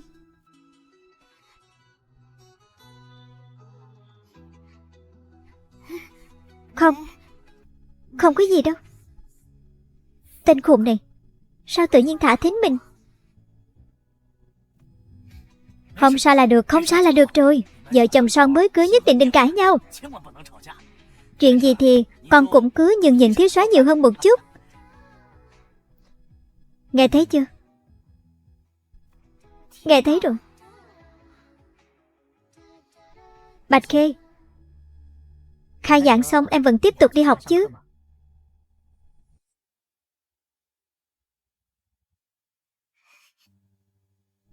Nếu lại để hai mẹ con đó đắc ý, sau này mẹ biết sống sao đây chứ? Không đâu, đừng thấy cô ta đắc ý. Chẳng qua là thiếu soái giữ thể diện nên cố tình diễn thôi. Ông thầy đó bói có chuẩn không vậy? Chắc chắn rồi. Thiếu soái vốn là sao chổi. Bạch Khê đó sớm muộn gì cũng chết trong tay của hắn, bị lột da rút gân. Vậy thì tốt, anh còn tưởng em kết hôn rồi sẽ từ bỏ việc học luôn chứ. Em là người có thành tích tốt nhất của lớp chúng ta. Tiếc là thành tích tốt như vậy của nguyên chủ là bị anh hủy hết rồi. Đúng rồi, nếu em còn cần tài liệu, Cố Thanh Viên. Cố Thanh Viên, em bỏ tiền tìm quan hệ cho anh thì hay rồi, còn dám vương vấn Bạch Khê. Em nói linh tinh gì vậy? Bọn anh chỉ là bạn học với nhau, tốt nhất là vậy. Em nói cho anh biết, để em biết anh có ý đồ bất chính thì thu dọn đồ đạc rồi cút đi.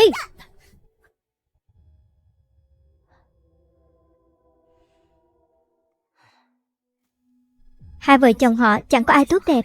Sau này dù họ có tìm anh làm gì cũng đừng đồng ý. Không phải là người tốt à? Đúng vậy. Nhà họ Hoắc muốn tuyển bác sĩ nhất định không thể tuyển loại tự cho mình thanh cao. Đại soái đúng là có ý định tuyển nhân tài y học. Nhưng sao cô biết chuyện này? Nghe lén cơ mật quân sự à? Chết rồi, quên mất là tên này vô cùng tinh ranh. Tôi chỉ ví dụ vậy thôi. Đại soái chắc chắn muốn mở rộng thế lực của mình. Cô không thích anh ta à? Tất nhiên rồi, ai mà thích anh ta đâu chứ.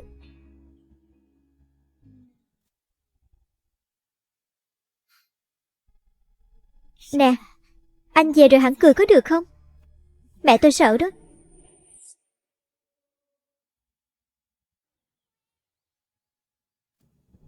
Ghen tị với thiếu soái mới cưới thật, nhưng lại biết tình cảm với mợ rất tốt.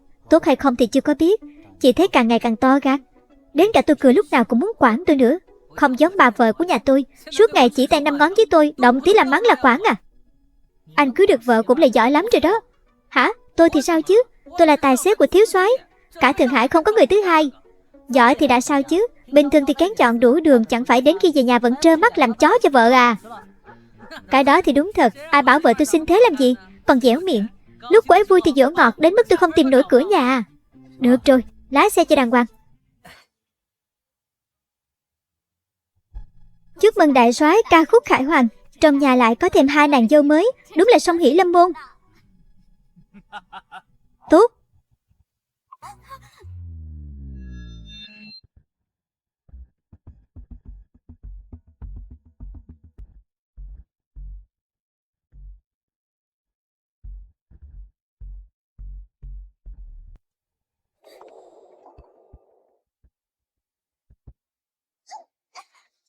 Thân thủ tốt lắm. Cảm ơn đại soái. Bọn con học y học, không thiếu cách và sức lực.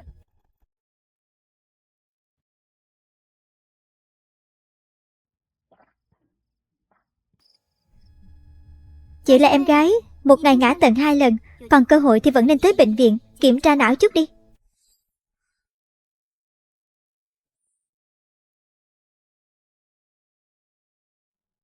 Đứng không vững thì đừng đứng nữa. Người đâu? Lôi ra trước cửa, quỳ tiếp xuống cho tôi đi.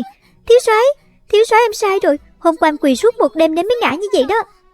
Định Tranh là nó cũng chỉ tốt cho con thôi. Ngày vui thế này con thông cảm cho nó chút đi. Tôi không biết thông cảm như bà đâu. Dù sao thì tôi cũng chưa từng làm vợ lẽ bao giờ.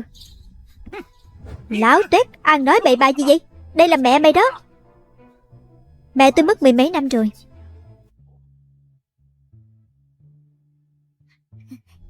Thiếu soái.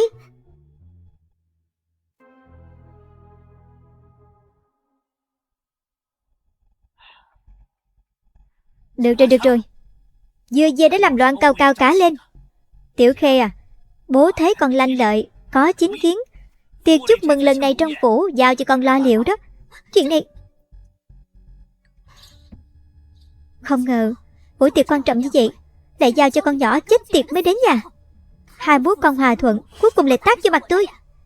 Tiệc chúc mừng quan trọng như vậy sao? Tất nhiên rồi. Đại soái thắng trận, các gia tộc khắp Hoa Đông đều sẽ tới dự đó. Chưa kể là trong yến tiệc nhà họ Hoắc còn trưng bày binh phù của tổng thống. Tôi nhớ trước đây đại soái đi theo tổng thống mà. Không ngờ trước lúc lâm chung, tổng thống lại tặng ông ấy một vật quý giá đến như vậy. Đúng vậy, giờ xuất binh không dùng binh phù nữa, nhưng đây là vinh dự tối cao của nhà họ Hoắc. Vật quan trọng như thế lại giao cho một con nha đầu chết tiệt. Khoan đã. Bà nói xem, nếu Bạch Khê làm hỏng binh phù, vậy thì cả Hoa Đông đều sẽ mất mặt. Xem đại soái có lột da cô ta không.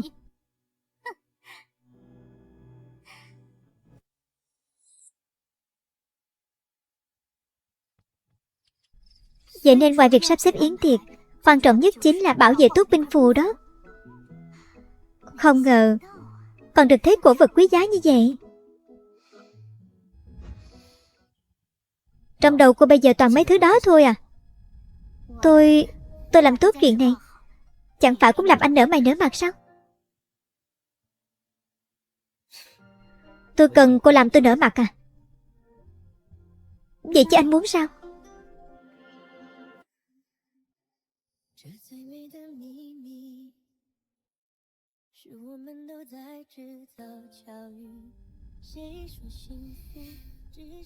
Vết bỏng của cô to như thế này, sao không nói tôi biết? Yên tâm, chỉ là vết thương nhỏ. Vết thương nhỏ cũng có thể mất mạng đó. Lở loét ra từng chút một, lan ra khắp người, rồi phải truyền dịch cấp cứu, đến lúc đó không cứu được đâu.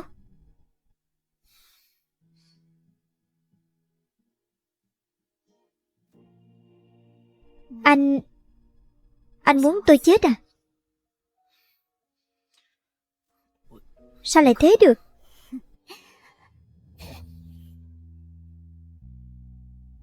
Không sao đâu. Anh quên tôi học y sao? Tôi sẽ tự bôi thuốc, tự chữa khỏi cho mình, chắc chắn sẽ không chết. Ai thèm quan tâm sống chết của cô chứ? Tôi cũng sẽ bảo vệ anh. Chúng ta đều ổn cả, không ai chết đâu.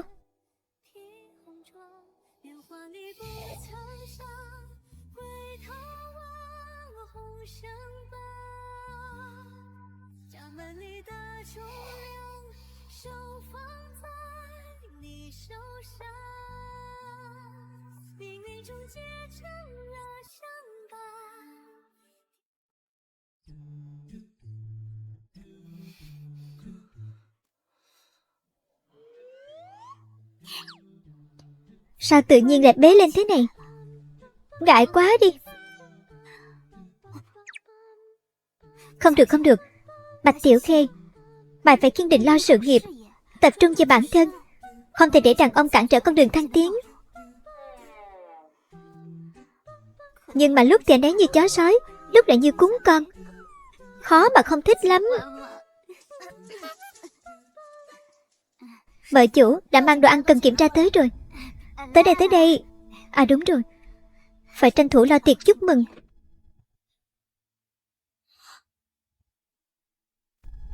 Lần trước xem còn chưa đổi màu, là do chúng ta làm sức sao? Đừng có nói ra. Nhưng ngày mai là đến buổi tiệc rồi. Sáng sớm đại soái sẽ phái người tới lấy binh phù. Chúng ta đi tìm thiếu soái xin thử đi. Muốn giết thì giết mình em thôi. Đừng nói mấy lời xui xẻo đó. Vẫn còn một ngày nữa chắc chắn có thể cứu vãn. Chắc chắn mà.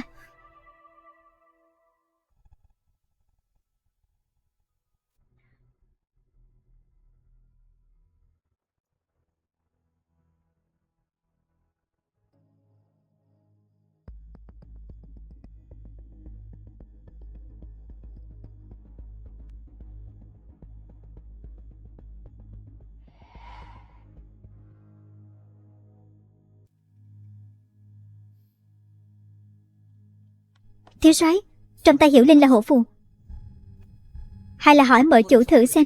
Cô ấy không đến tìm tôi thì việc gì tôi phải hỏi chứ. Nhưng thiếu soái đi đâu vậy? Ngoài trời tuyết đang rơi đó. Phụ tổng thống, chỗ phu nhân tổng thống còn một khối binh phù.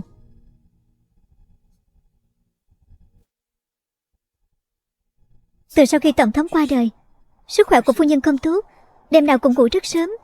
Thiếu soái vẫn nên về đi thì hơn. Thiếu soái, khối binh phù của phu nhân tổng thống là di vật tổng thống để lại cho bà ấy. Bà ấy không dễ cho chúng ta mượn đâu. Nếu tôi không thử thì vợ tôi sẽ thành di vật đó. Nhưng anh làm vậy mợ chủ cũng không biết mà. Đây là chuyện của tôi.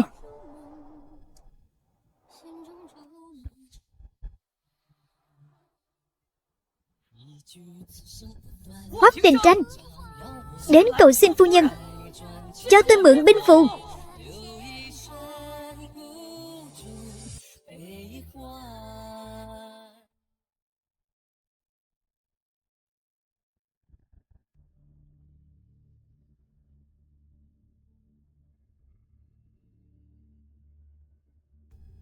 Tiểu Khê, mấy này con vất vả rồi. Có thể san sẻ cho đại soái và thiếu soái, không vất vả chút nào. Khê Khê à, sắp đến giờ xuất phát rồi. Mang binh phù ra để mọi người kiểm tra lại đi.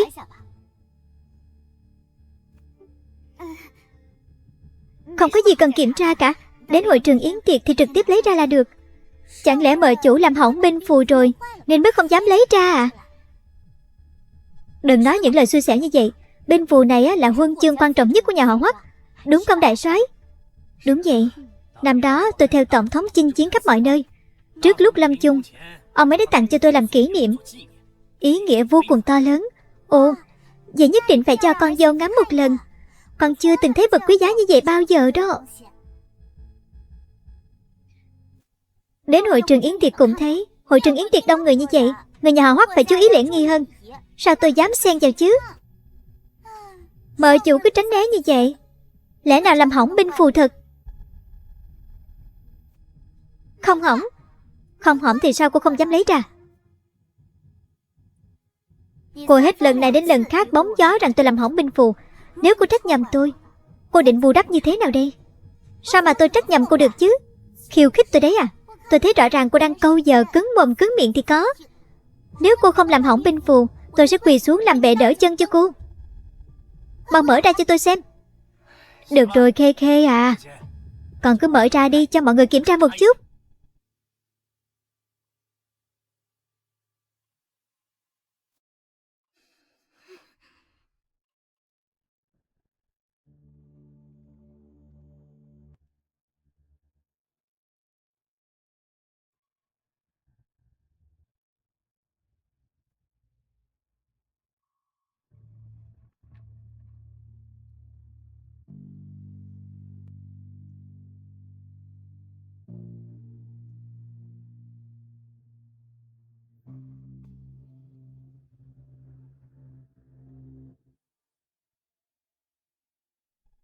Ông nhìn binh phù này đi.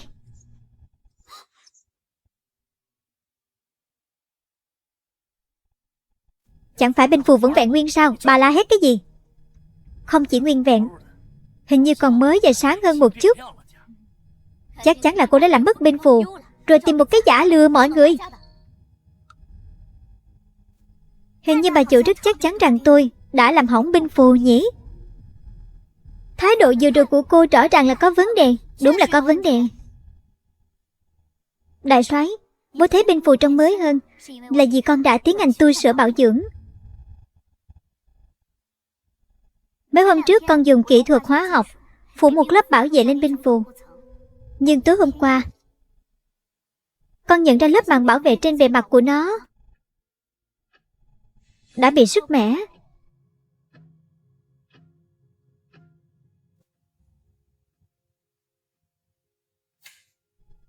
Xem ra có người đã nhân lúc mà con không để ý đó, lén lấy chìa khóa để mở hộp, cố ý làm hỏng binh phù. Ai biết được có phải cô vừa ăn cắp vừa la làng hay không, tự không giữ cẩn thận. Nhưng sao tôi nhớ vừa rồi là bà chủ và cô Hoa Hồng nhất quyết bắt tôi mở hộp kia mà. Cô có ý gì vậy? Tôi chỉ làm việc cẩn thận thôi. Cô đừng có vu khống tôi. Ở trong nhà cãi cọ âm ý gì vậy? Đúng đó đại soái, chuyện này có cãi được cũng vô ích. Vậy nên đại soái, con đã chuẩn bị sẵn từ trước rồi. Nhìn một cái là có thể kiểm tra ra được liền là do ai làm. Ồ, con còn bản lĩnh này sao? Cũng đúng, đám sinh viên y khoa còn giỏi cả hóa học nữa. Bảo sao lại bảo quản binh phù tốt như vậy? Cái gì? Còn có thể tra ra được?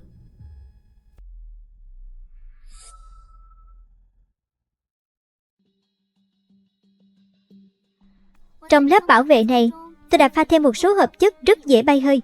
Nếu thường ngày chạm phải, lại không cẩn thận tiếp xúc với thứ khác, sẽ xảy ra phản ứng xuất hiện màu sắc rất là rõ ràng đó.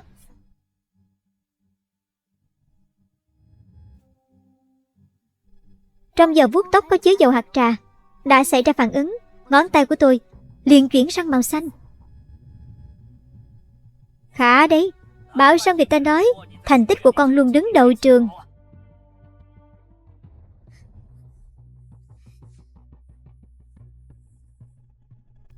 Cô Hoa Hồng, cô đang lau gì vậy? À, tôi đâu có. Vừa rồi tôi chỉ hơi chán thôi. Ồ, nhưng sao tôi nhớ vừa rồi chính cô khăng khăng khẳng định rằng tôi làm hỏng binh phù. Còn nói sẽ quỳ xuống làm bệ đỡ chân cho tôi. Tôi không có. Giơ tay ra.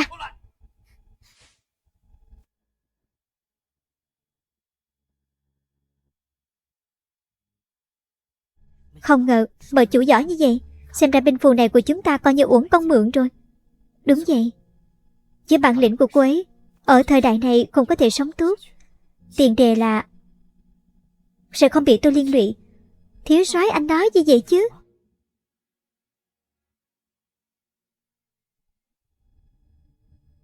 Cô ăn gan hùm mật gấu à? Đại soái tha mạng, con chỉ tò mò hộ phù trông như thế nào nên lén nhìn một cái. Cô còn định đổ tội cho Tiểu Khê. Con không có. Bà chủ mau nói giúp tôi một câu đi. Tôi không nói linh tinh đâu mà. Đại soái, chỉ là mấy đứa trẻ cãi nhau thôi, đừng chấp nhặt tụi nó mà. Yến tiệc sắp bắt đầu rồi, nhà mình ầm ĩ thế này chẳng phải khiến người ta chê cười.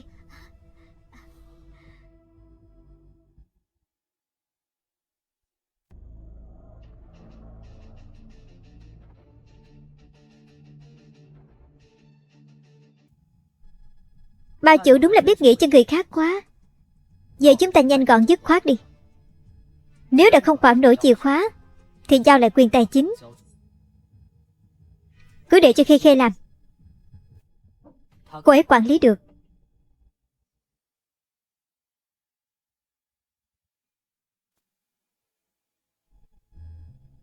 Chuyện này liên quan gì đến mẹ chứ? Quyền tài chính sao nói giao là giao được, đủ rồi.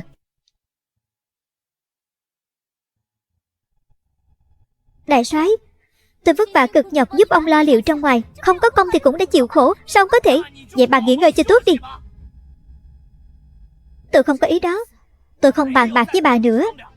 Bắt đầu từ bây giờ, quyền quản gia sẽ do Tiểu Khê nữ nắm giữ. Nếu không thì giao cho Đình Tranh đi, và điều tra kỹ lại chuyện này.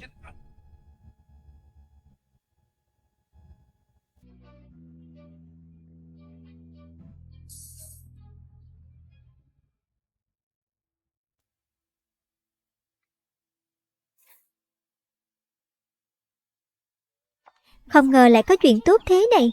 Thiếu soái, anh tốt thật đó. Nhìn cái bộ dạng không có tiền đồ của cô kìa. Chẳng phải anh dành giúp tôi sao? Người ta thích lắm. Phó quan Trương, anh với thiếu soái cũng mang đồ đi dự tiệc chúc mừng à?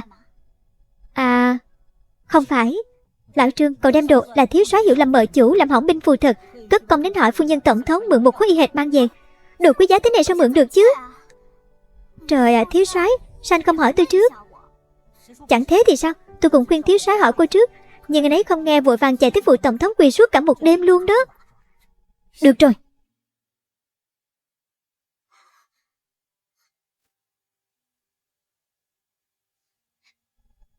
Đầu gối ướt sũng nước rồi, trời lạnh giá thế này về già đau khớp đó. Ống quần cũng ướt hết rồi, không được. Về thay đồ với tôi đi, đi.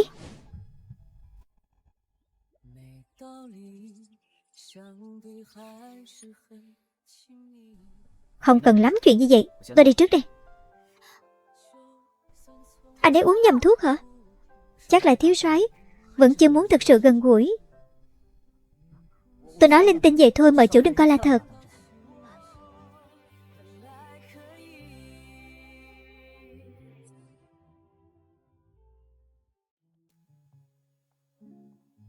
Mời chủ, mọi người đều nói lúc thiếu soái ở trong căn phòng đó thì tuyệt đối không được tới tìm đâu. Cô muốn đi thật à? Mấy ngày nay nấy luôn ở đó, tôi cũng không thể không tới mãi được. Hơn nữa qua mấy lần tiếp xúc, mình thấy giữa mình với Hoắc Đình Tranh vẫn còn có thể thương lượng. Anh ấy không phải người vô tình. Cũng đúng. Hôm diễn ra tiệc chúc mừng, anh ấy còn nói đỡ cho tôi, còn lấy được quyền tài chính nữa. Dù thế nào, tôi cũng phải cảm ơn anh ấy tử tế mang cho anh ấy chút đồ ăn thức uống.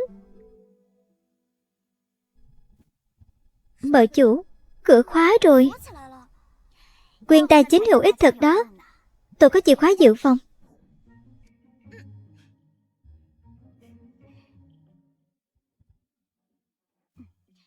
Em cứ chờ ở ngoài trước, tôi tự vào là được.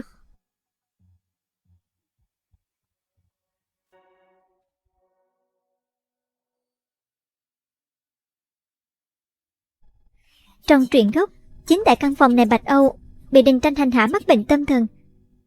Trong truyện cũng không nhắc tới tại sao một người bình thường lại có tính cách kỳ quặc như vậy.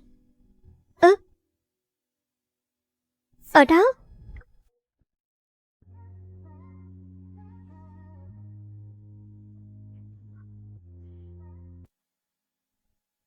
Không lẽ là vừa vận động xong hay sao? Mồ hôi đổ nhiều vậy. Nhưng cũng đâu thể cứ thế thiếp đi, đang mùa đông rét như thế này.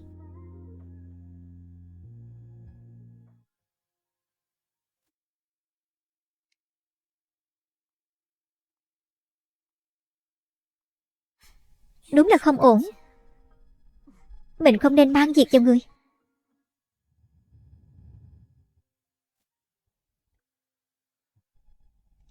Đi mới đúng, đi mới tốt.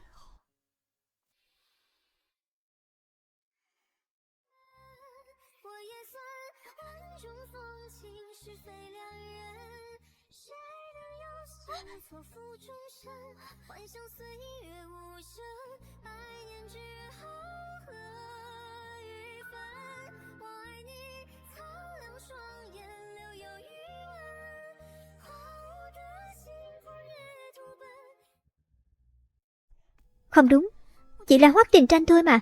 Đã ngủ rồi thì mình sợ cái gì chứ. Còn dẫn quân đánh trận nữa, chút ý thức cơ bản an toàn còn không có. Vận động xong người toàn mồ hôi, sao có thể ngủ thiếp đi được, sẽ bệnh mất thôi à. Mình luôn đem theo thuốc gây mê, có gì phải sợ. Anh ta mà phát điên, mình cho một mũi liền.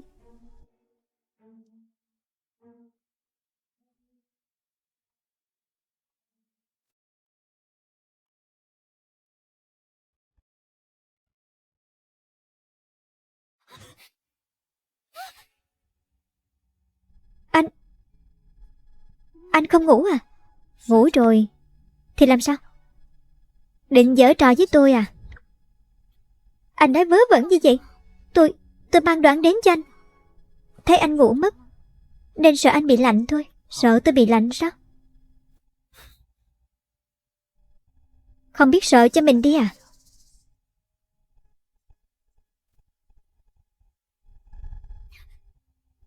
Đình Tranh, biết sợ thì cút đi. Bảo mình cút mà tay còn giữ chặt như vậy. Hoắc Đình Tranh đang run. Cô không muốn chết, không muốn bị liên lụy. Thì cô cút đi cho tôi. Cút đi càng xa càng tốt. Không phải lần nào cô cũng may mắn như thế đâu. Rõ ràng anh ấy đang đẩy mình ra xa, nhưng tại sao dường như anh ấy mới là người đau khổ hơn thế? Hội chứng căng thẳng sau sang chấn à? Hoắc Đình Tranh, đã bảo cô cút đi. Mặc kệ, mình phải trấn an anh ta đã, rồi tiêm cho anh ta một mũi. Tôi không đi.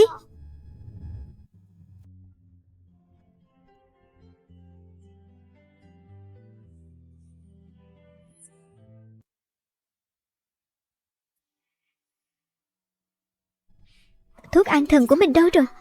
Tìm thấy rồi.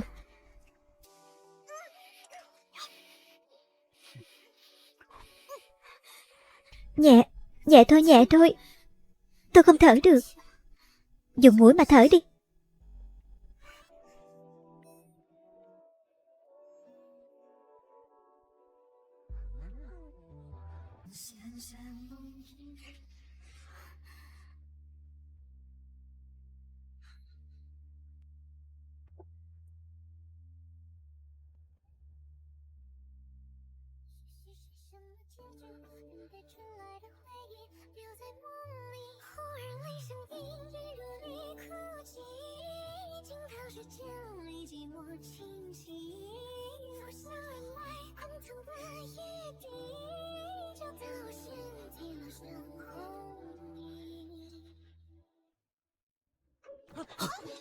Sao cửa không khóa thế? Thiếu soái, không biết gõ cửa à? Xin lỗi thiếu soái, Hiểu Linh nói cửa không khóa, tôi thấy không đúng lẽ thường nên tới xem sao thôi à. Kết quả là nó mở thiệt. Cậu tất cả đừng ồn ào nữa.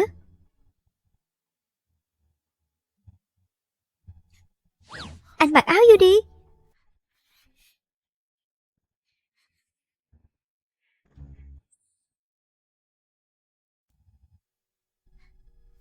Trời ơi, mất hết mặt mũi rồi đây nè. Không đâu mợ chủ, cô với thiếu soái vốn là vợ chồng. Mọi người trong phủ đều đang nói tình cảm hai người thắm thiết kìa. Thắm thiết cái con khỉ. Anh ta là đồ lưu manh thối tha. Ôi trời, thôi kệ đi. Học tập quan trọng hơn.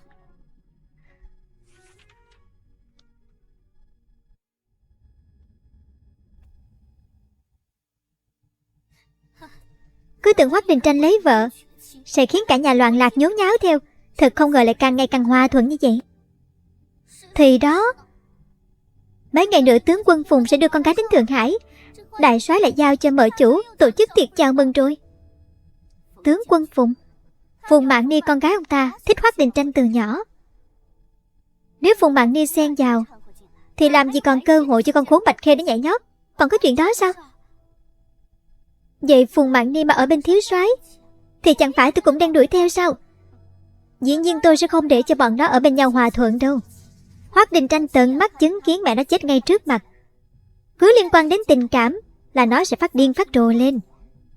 Nếu ở tiệc gặp mặt đó nó không cẩn thận ăn nhầm thứ gì để ảnh hưởng đến thần trí, đúng lúc đó là ở bên cô Phùng. Vậy thì cô Phùng sẽ xui tận mạng rồi. Đến lúc đó cả nhà họ Phùng và đại soái đều sẽ không để yên đâu. Nếu Phùng Mạn Ni chịu về làm dâu thì cứ tiếp tục náo loạn lên đi. Bà cả lợi hại quá. Nếu sau này thiếu soái rớt đài tôi sẽ tiếp tục đi theo bà. Cặp vợ chồng Hoắc Đình Tranh và Bạch Khê sớm muộn cũng chết không chỗ chôn thây.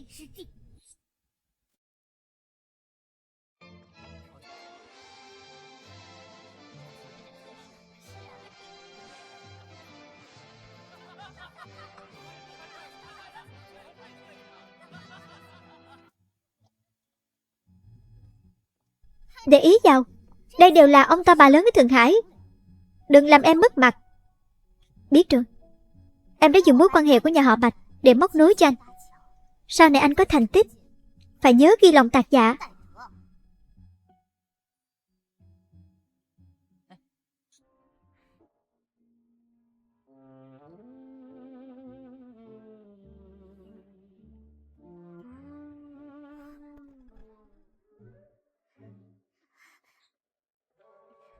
Cô chính là vợ của Hoắc Đình Tranh à? Vâng, tôi đây. Cô Phùng, tôi nghe nói cô vừa du học Pháp trở về. Tôi đã tìm loại rượu nho thượng hạng. Cô nhất định phải nếm thử đó, tôi không uống. Thế thì hôm nay là tiệc chào mừng cô, không uống chút rượu sao mà vui được chứ? Với lại, cô hay phải chạy khắp nơi với chú Phùng. Cô tập uống rượu cũng là giúp chú ấy nở mày nở mặt. Cô cứ cầm lấy đi đã, tôi xin uống cạn để kính trước.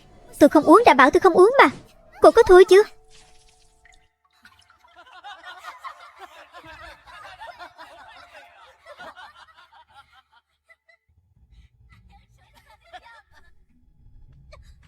Bảo cô tiếp cô Phùng mà cô còn chẳng nói năng ra hồn. Đúng là mất mặt nhà họ Hoắc quá.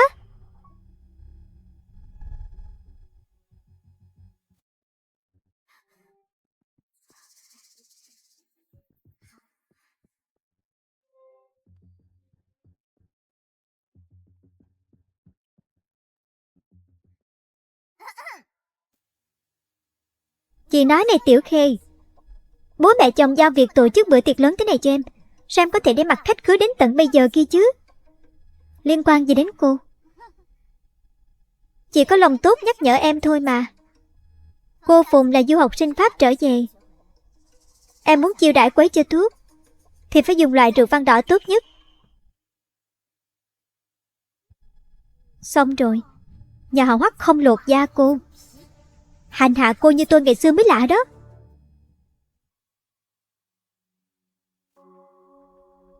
Vậy thì cạn đi.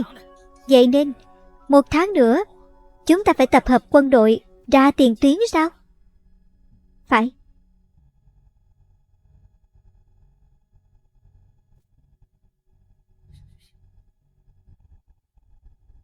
Cậu không cho người ngăn cản à? Mời chủ mời rượu nhanh quá, bao nhiêu người không cản hết được.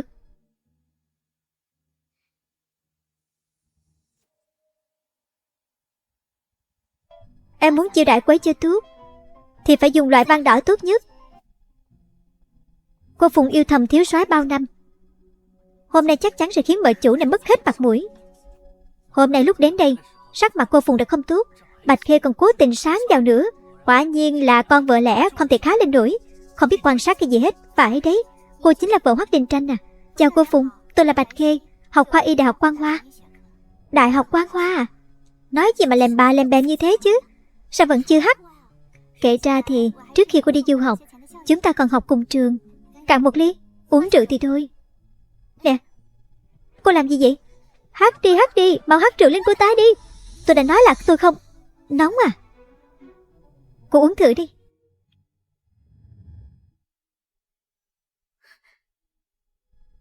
Đây là trà sâm đường đỏ, thúc đẩy lưu thông máu, giữ ấm tử cung, uống nóng rất hiệu quả. Đã nhận rượu lại còn uống hết, chẳng lẽ là công nhận của Bạch Khê đó rồi sao? Cũng phải xem là ai chứ, vợ thiếu soái chắc chắn phải có bản lãnh hơn người. Cô Phùng, sao cô lại uống được chứ?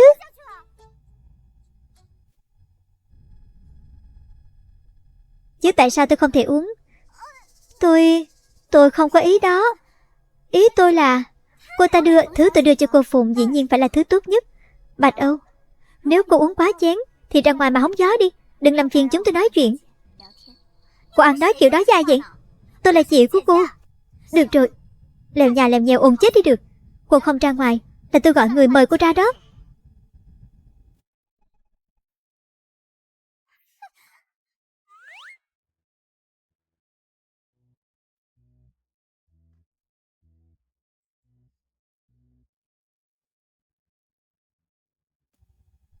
Không ngờ cô học Tây Y mà vẫn nhớ kiến thức tổ tiên truyền lại. Dùng trà sâm đường đỏ trị đau bụng kinh. Marx đã nói từ hiện tượng phải nhìn ra bản chất. Bất kể là Đông Y hay Tây Y, chỉ cần trị liệu hiệu quả thì nên vận dụng rộng rãi. Cũng khôn khéo lắm. Thức thời thôi mà. Cũng giống như cô Phùng, rõ ràng rất có năng khiếu quân sự, đáng lẽ nên gây dựng sự nghiệp. Nhưng trước tiên vẫn phải bấm bụng đến dự buổi tiệc nhàm chán này. Sao tôi nghe như cô đang khen tôi thế? Thì tôi đang khen cô mà. Tôi nghe nói từ năm 16 tuổi cô Phùng đã hoạch định chiến lược giúp tướng quân Phùng thắng trận. Tôi hết sức khâm phục. Vậy chẳng lẽ cô chưa nghe nói tôi còn thích Hoắc Đình Tranh nữa?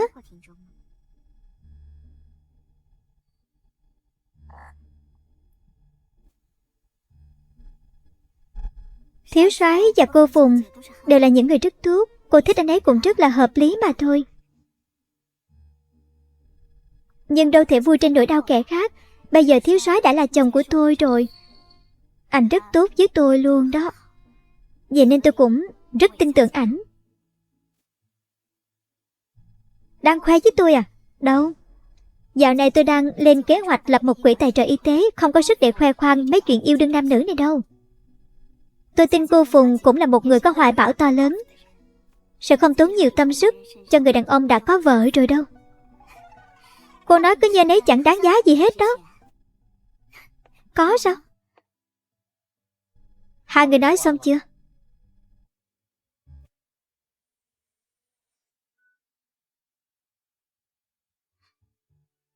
Anh ấy đến từ lúc nào vậy chứ?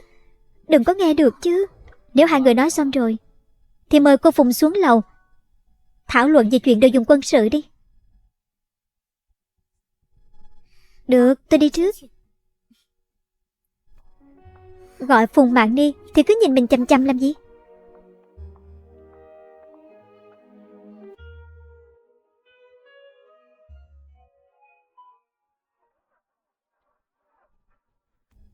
Dàn nhà bếp bắt đầu sắp xếp thức ăn cho tiệc tối được rồi. Vâng. Không muốn sống nữa à? Mà dám bỏ thuốc cho thiếu soái. Hoàn toàn chính xác. Người đó bỏ thẳng thuốc bột vào trong trà của thiếu soái rồi bưng vào mà. Thiếu soái đang bàn chuyện với cô Phùng. Liệu có xảy ra chuyện không? Đã mang vào rồi thì có liên quan gì đến chúng ta nữa. Thôi đi thôi, coi như không biết. Mấy người này đúng là vô phép tắc, lại còn dám bỏ thuốc thiếu soái. Chúng ta mau báo cho đại soái, bắt hết đám xấu xa này lại đi. Không được, không báo cho đại soái được. Kẻ chủ mưu chọn gây chuyện vào hôm nay chắc chắn là muốn làm lớn chuyện lên, để đại soái phạt Hoắc Đình Tranh. Em đi trông chừng mấy người kia, không cho họ lỡ miệng nói ra. Tôi đi tìm thiếu soái.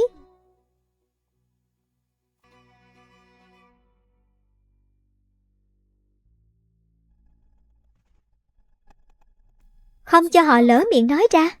Hoa Hồng, đến lượt cô lên sàn rồi đó. Bà chủ yên tâm đi. Tôi đảm bảo một lát nữa tất cả mọi người đều sẽ biết thiếu soái và cô Phùng đã gây ra những bê bối này. Bạch Khê nghĩ cô ta cản được ai? Tôi cứ muốn cô ta nhúng tay vào để tận mắt nhìn thấy chồng mình quấn quýt với người phụ nữ khác đó.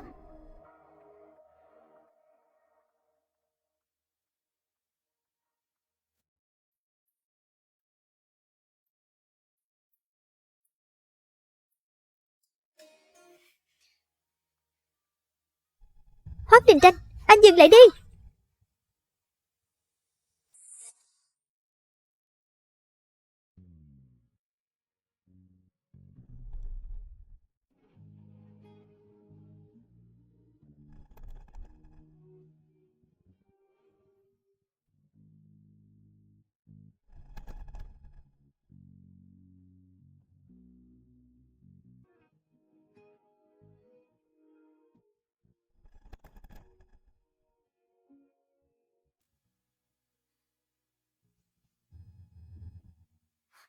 Khóa trái từ bên ngoài, thực sự muốn người ở trong chết sao? Cô Phùng, Hoắc Đình Tranh, hai người có ở trong không? Mở cửa, mau mở cửa ra đi. Hoắc Đình Tranh, anh dừng lại đi. Cô Phùng, hai người tránh ra đi.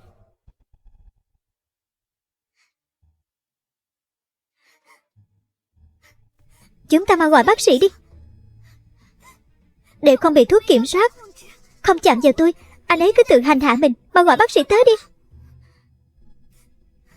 Không được gọi người.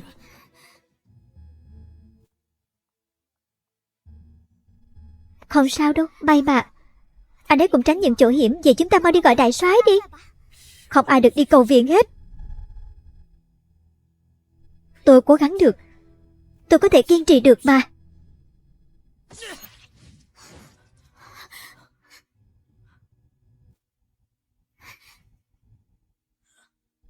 Cô Phùng yên tâm, tôi ở lại xử lý vết thương giúp anh ấy. Cô ra ngoài chỉnh trang lại đi, kẻo có người nhìn thấy bẻ chuyện đó. Bạch Khê, chuyện này khác. Không sao đâu. Nếu có chuyện gì thật, tôi cũng là vợ của anh ấy. Anh ấy điên rồi.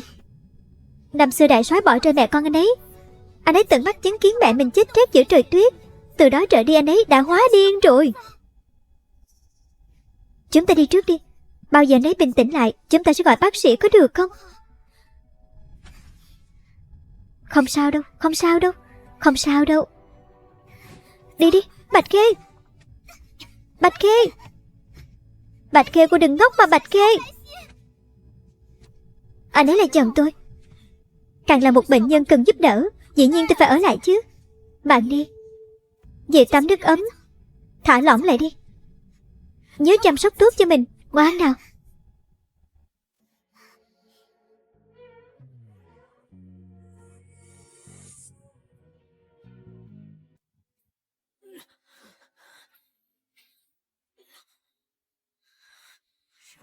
Tôi bảo cô đi bà.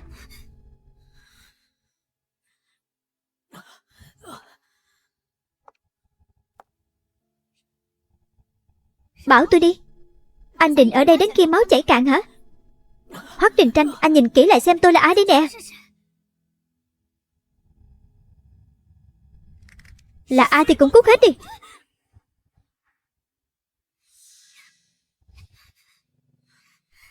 Bạch Khê, thả tôi ra. Thả anh ra để anh tự hại mình tiếp hả?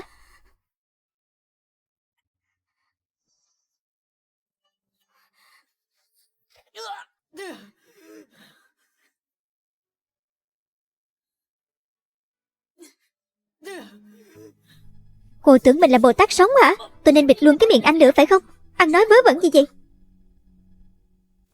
Bạch Khê, cô có biết đây là đâu không? Phòng tiệc. Hôm nay tôi bao hết rồi. Anh trật tự chút đi, đừng gây rắc rối cho tôi nữa.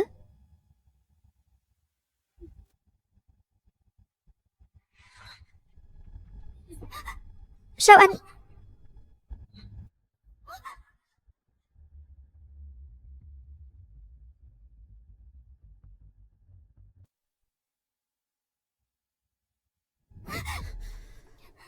Đây không phải là thời đại của cô. Đây là bến Thượng Hải. Giết người không chớp mắt, không quan tâm đến pháp luật, chẳng bằng đạo lý. Dù cô có bị con trai một tên quân Việt làm hại trên giường, cô cũng chỉ có thể tự nhận là do mình xui xẻo mà thôi. Thời đại của tôi, thời đại của cô cái gì chứ? Hoắc Đình Tranh, anh không phải người thời đại này có phải không? Cô vẫn còn tâm trí mà suy nghĩ mấy chuyện không đâu đó à? Cô có biết mình đang ở trong tình cảnh nào rồi chưa? Anh muốn chạm vào tôi à? Tôi không chạm vào Phùng Mạn Ly là vì tôi vẫn còn chuyện phải lo nghĩ, sợ ảnh hưởng đến quan hệ của hai nhà. Nhưng cô là vợ của tôi, làm vậy cũng là lẽ thường tình.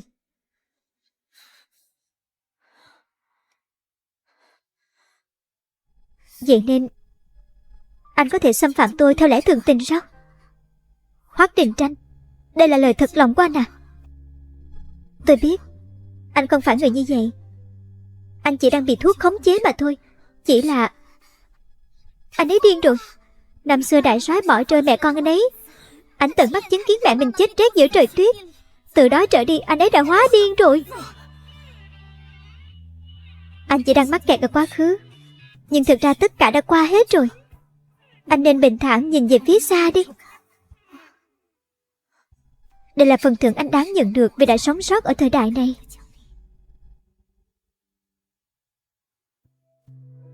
Vậy nên Hoắc Đình Tranh, thả lỏng đi. Hít thở sâu vào, để tôi cầm máu cho anh. Thả lỏng ra. Bạch Khê, cô tưởng mình đang dỗ chó à?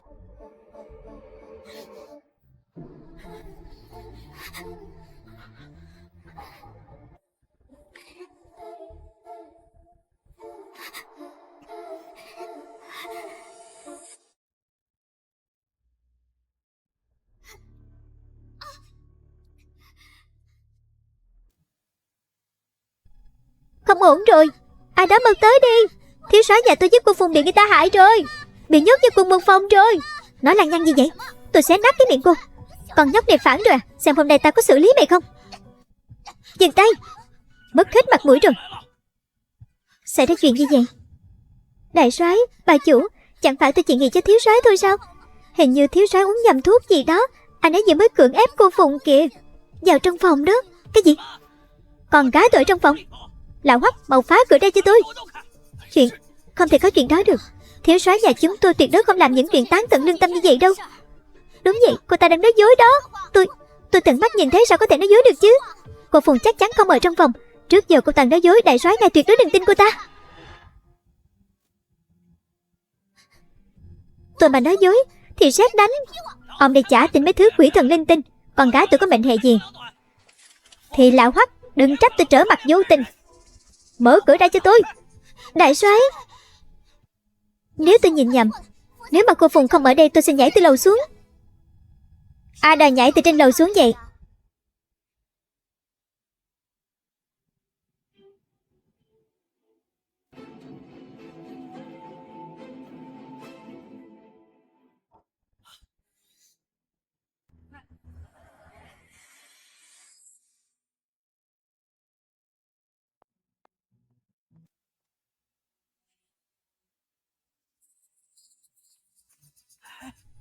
Trời ạ.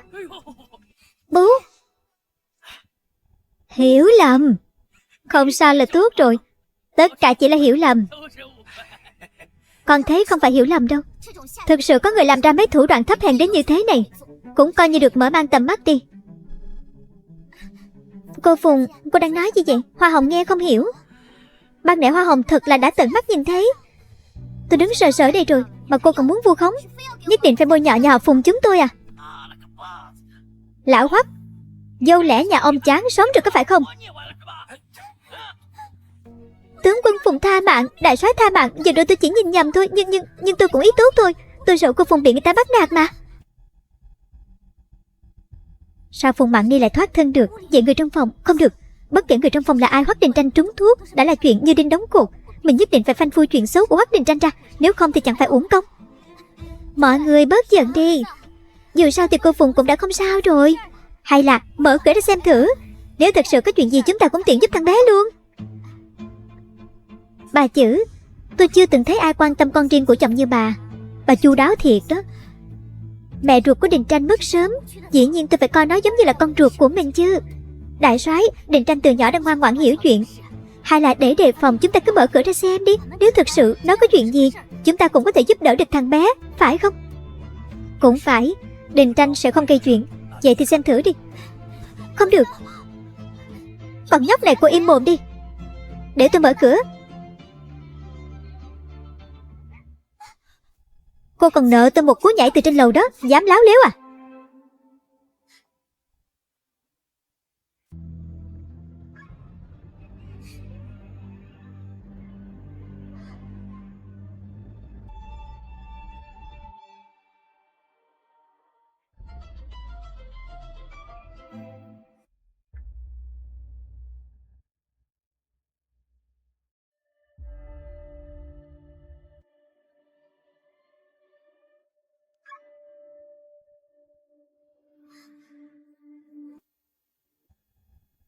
Cô Phùng với cả đại soái nữa.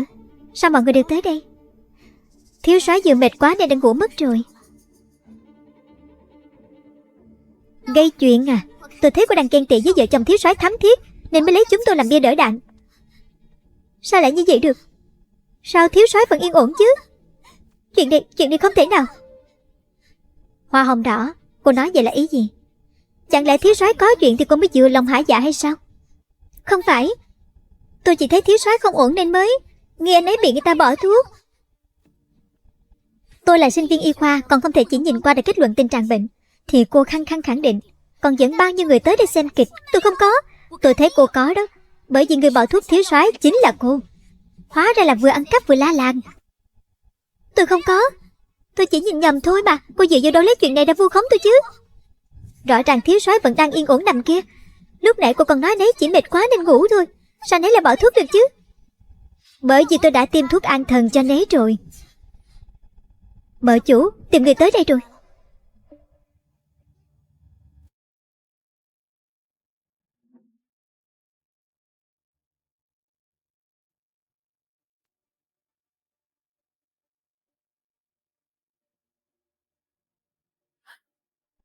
May mà có mợ chủ cấp cứu kịp thời, thiếu soái bình an vô sự.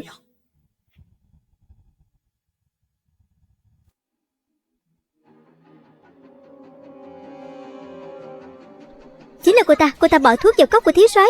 Không phải tôi. Bà chủ, cứu tôi với bà chủ. Bà chủ, mau giúp tôi nói vài lời đi. Chuyện này đâu phải một mình tôi.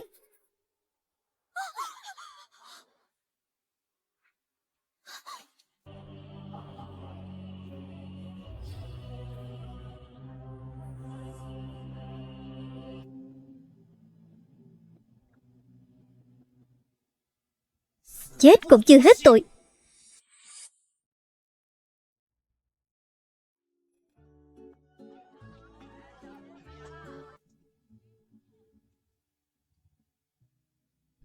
Hôm đó sau khi trở về, đại soái cũng cấm túc bà chủ luôn.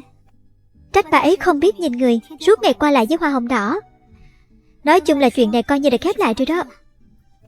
Nhà mấy cô thì khép lại, nhưng tôi cứ nghĩ tới lúc cô rút thuốc an thần ra tim là vẫn thấy kinh ngạc lắm.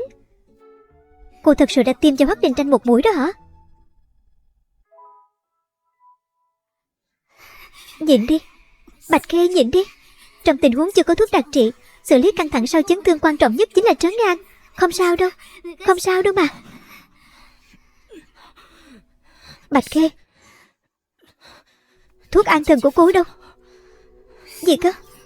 Chẳng phải mỗi lần gặp tôi, cô đều mang theo thuốc an thần sao? Đến cả chuyện này mà anh ấy cũng biết. Chẳng phải anh kiểm soát rất tốt à? Không được, tôi không kiểm soát được nữa.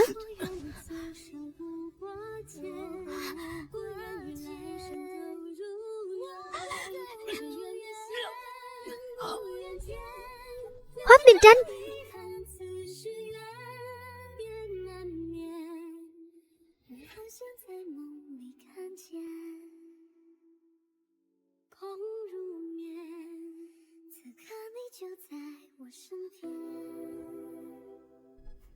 chuyện bọn tôi học y mà, thiếu gì cách với sức lực.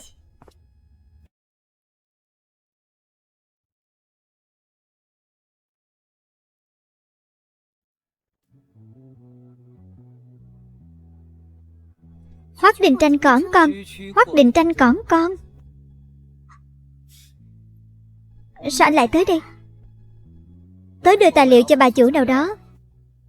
Người nói muốn lập quỹ tài trợ, lại tự làm bà chủ phủi tay. Mấy quy trình kiểu này, mỗi người giỏi một nghề mà.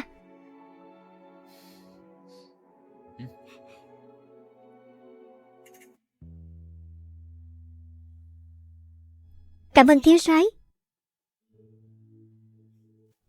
Mau đưa cho tôi ký đi. Đối tác này thực sự không chịu nổi một giây nào nữa. Xén xúa thật đó.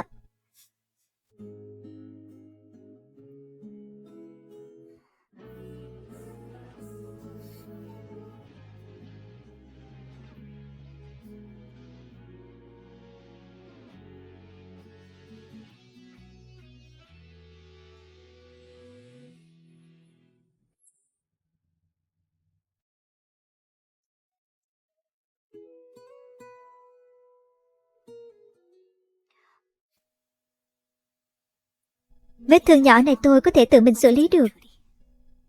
Tôi làm cô bị thương, dĩ nhiên tôi phải chịu trách nhiệm. Mặt trời mọc đằng Tây rồi. Hoắc Đình Tranh này lại đi xin lỗi mình kìa. Cũng biết thương xót lắm đó.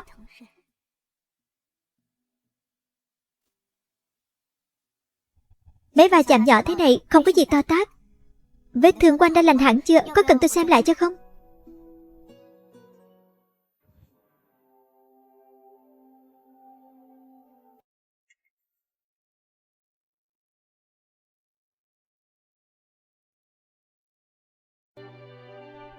Của quỹ tài trợ à? Chẳng phải anh đưa cho tôi rồi sao?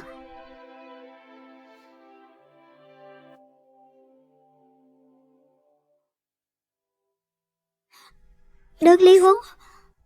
Tôi biết cô không phải tự nguyện gả vào đây. Nể tình quen biết, tôi để cô đi.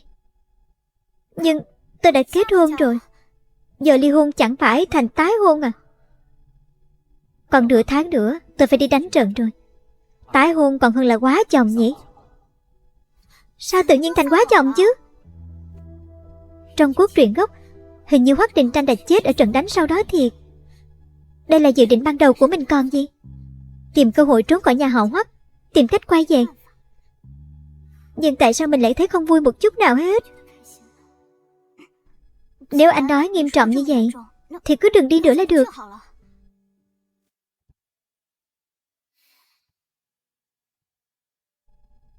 Cô nghe Phùng Mạn Ni nói về chuyện của mẹ tôi rồi nhỉ? Xin chia buồn. Bố vì cứu dân chúng của cả một tòa thành mà bỏ rơi tôi và mẹ tôi. Giữa mùa đông vật tư thiếu thốn, mẹ tôi đã chết cóng.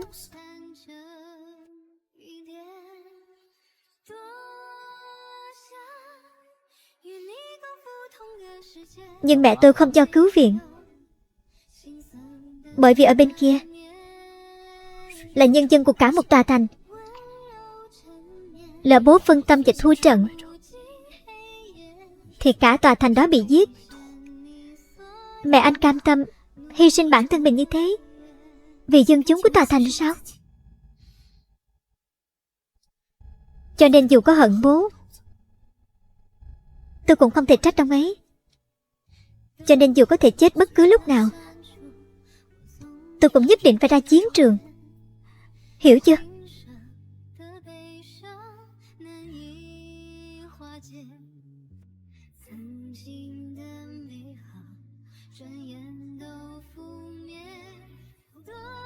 Vậy nên anh không muốn liên lụy đến tôi, cho nên mới sắp xếp đường lui trước cho tôi.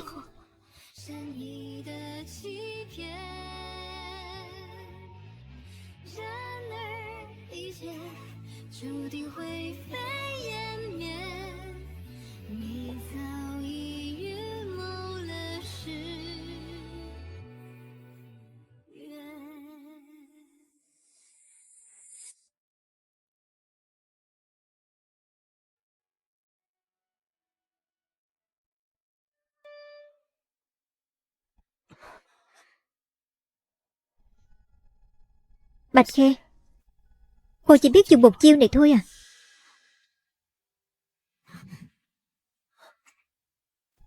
Thiếu soái, chiêu này thì sao chứ? Hoắc Đình Tranh, em không biết việc hào sảng đi chết có được xem là dũng cảm hay không, nhưng chưa đánh đã lui thì nhất định là hèn nhát.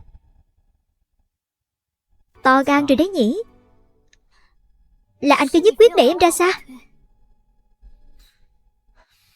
Nơi ô uế hỗn loạn này có gì tốt chứ? Anh cho em tự do.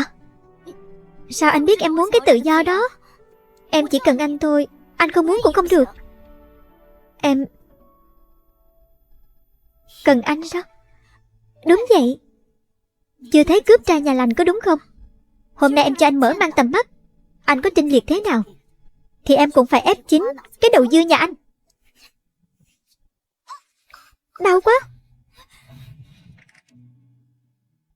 Súng mà cũng dám giơ lung tung ra đùa. Em không sợ anh thật sao? Em sợ anh thì hôn anh làm gì chứ? Anh là hổ báo chắc, việc gì em phải sợ? Anh cứ tưởng em chỉ trấn an anh thôi. Cũng có phần trấn an thiệt đó. Nhưng em cũng đâu đến mức trấn an ai thì cũng phải hôn người ta chứ. Cũng phải. Bao giờ tìm được người mới, em cũng có thể an ủi người ta kiểu đó.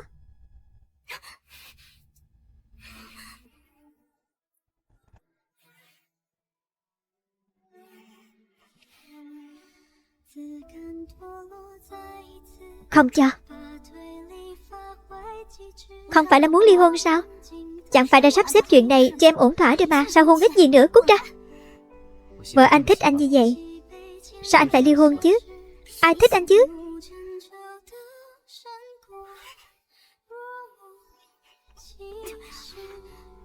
Đồ lưu manh xấu xa. Em bắn anh bây giờ đó. Có biết nổ súng không? Đừng bắn trúng mình đó. Anh cho em chơi cây khác.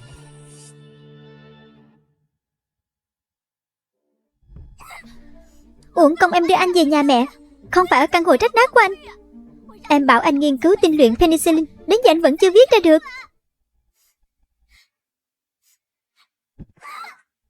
Em còn phải cho con khốn Bạch Khê đè đầu cưỡi cổ em đến bao giờ nữa đây? Vấn đề cả thế giới đều đang tìm cách khắc phục này là thứ mà anh muốn sẽ có kết quả. Rõ ràng đời trước anh... Mình không thể để lộ ra mình biết chuyện đời trước được. Em mặc kệ. Dù sao anh nhất định sẽ nghiên cứu ra. Em tin anh đó.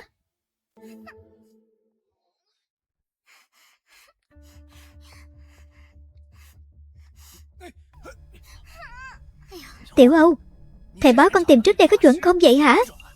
Bộ dạng đó của cậu ta mà nghiên cứu ra được thật à? Được thiệt mà. Con cũng không hiểu gì sao đến giờ vẫn còn chưa nghiên cứu ra. Mẹ thấy hay là cái thằng nhóc đó nó đang giấu con, cố ý nghiên cứu ra rồi nhưng không nói ra. Nó là tiền đồ của cậu ta mà. Mẹ nghe nói trước đây ở trường ngày nào cậu ta cũng ở chung với cái con bé Bạch Khê đó đó. Không lẽ định tặng cơ hội lớn đến như vậy cho con bé Bạch Khê? Không thể nào nhỉ? Sao lại không thể chứ? Trong lòng anh ấy chắc chắn vẫn còn tơ tưởng Bạch Khê. Đời trước chẳng phải anh ta ở bên Bạch Khê mới nghiên cứu ra kết quả được hay sao? Con phải đi hỏi mới được. Con ngốc à? Bây giờ con đi hỏi cậu ta mà không những cậu ta không thừa nhận còn đề phòng con nữa đó. Trời ạ, vậy bây giờ phải làm sao đây chứ? Con lén lấy trộm tài liệu rồi đem dâng cho đại soái Hoắc để lập công đi. Lỡ như mấy tài liệu đó không dùng được thì sao? Tiểu Âu nói rồi, thầy bói kia bói ra tháng này Cố Thanh Diên nhất định sẽ nghiên cứu ra kết quả. Vậy thì tốt rồi. Nghiên cứu được ra thật thì chúng ta lấy hết về luôn. Đúng vậy, con hầu anh ta ăn ngon mặc đẹp, đồ của anh ta dĩ nhiên đều là đồ của con rồi. Bạch Khê, đợi Thanh Diên được đại soái coi trọng, danh tiếng vang dội, thứ con dâu không có thực quyền như cô, tôi bóp chết dễ như trở bàn tay mà thôi.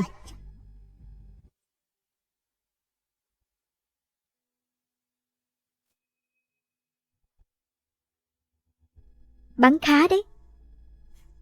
Em nói gì nào? Người thông minh làm việc gì cũng sẽ thành công thôi. Vậy anh đưa cho em thêm ít đạn nữa, ở đây tập thêm một lát nữa đi. Ừ, được.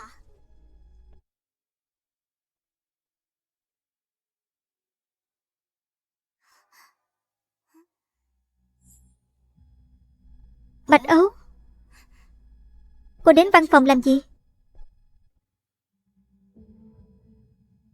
Đây là cái gì? Tôi đến đưa nghiên cứu mới nhất của Thanh Diên cho đại soái đó. Anh ta nghiên cứu được cái gì chứ? Chẳng lẽ là tinh luyện penicillin sao? Bạch Âu, nghiên cứu y học là thứ vô cùng nghiêm túc và chặt chẽ, liên quan đến mạng của rất nhiều người. Cô đừng coi đó là trò đùa. Cô mới đang đùa đó. Bao giờ tôi đưa tài liệu cho đại soái, Thanh Diên sẽ trở thành bác sĩ nổi tiếng nhất của cả bến Thượng Hải này. Còn tôi sẽ trở thành quý bà thượng lưu, cao quý hơn cả cô nữa. Trong cốt truyện gốc, Cố Thanh Diên nghiên cứu ra được kết quả hoàn toàn là nhờ nguyên chủ Bạch Khê cung cấp ý tưởng và dữ liệu thí nghiệm then chốt nhất. Đời này mình chiếm lấy thân phận cô ấy. Cố Thanh Diên nghiên cứu ra được mới lạ đó. Bạch Âu, tôi có lòng tốt khuyên cô đừng tự đào mồi chôn mình. Làm bộ làm tịch cái gì chứ? Cô đang ghen tị với tôi vì tôi lấy được người chồng tài giỏi. Tôi ghen tị với cô sao?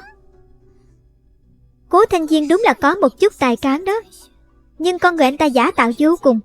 Tôi đang lo cho cô đấy. Cô lo cho bản thân mình trước đi. Đồ đàn bà không biết nhịn người, chỉ run rút trong xó bếp, còn không mau cút đi.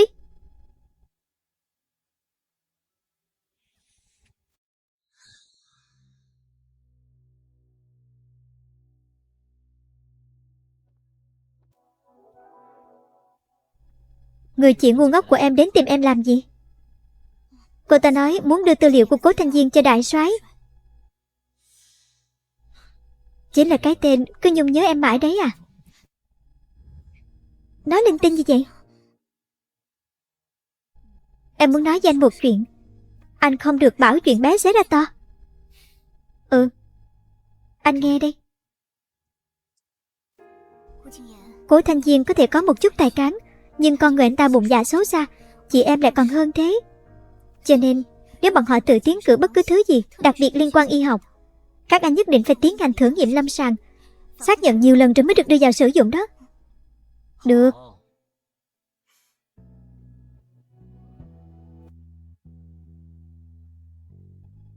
Nhưng mà vợ của anh quan tâm người khác đến như vậy. Súng của thiếu soái sắp bốc lửa rồi đấy.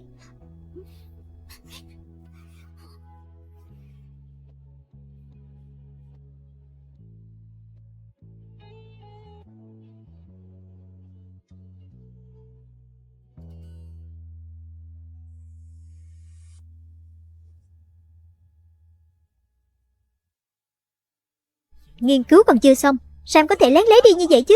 Anh lừa ai vậy? Anh chưa xong. Anh đừng tưởng em không biết anh đang toan tính cái gì nha. Em nói cho anh biết, Bạch Kia hoàn toàn không thèm để mắt đến anh và nghiên cứu của anh đâu đó.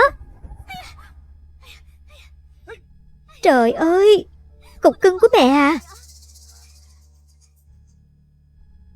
Cậu muốn chết à? Cậu dám đánh Tiểu Âu nhà chúng tôi sao hả? Nghiên cứu mới được nửa chừng, con gái bà đã sốt ruột mang đi đưa cho đại soái. Lỡ mà xảy ra sơ suất gì thì chúng ta thực sự chết chắc rồi đó. Tiểu Âu, chẳng phải con nói cậu ta nghiên cứu xong rồi? Đúng đấy. Anh không thể chưa xong được. Anh thông minh như vậy, sau này còn phải trở thành bác sĩ nữa. Penicillin vớ vẩn cái gì đó, sao có thể mãi không có kết quả như vậy chứ? Đúng rồi Thanh Diên à, hay là con mau tới văn phòng hỏi thử. Cả nhà các người đã giả dối ích kỷ, lại còn ngu xuẩn và độc ác nữa. Tôi đúng không định qua lại với các người. Mau đi theo đi.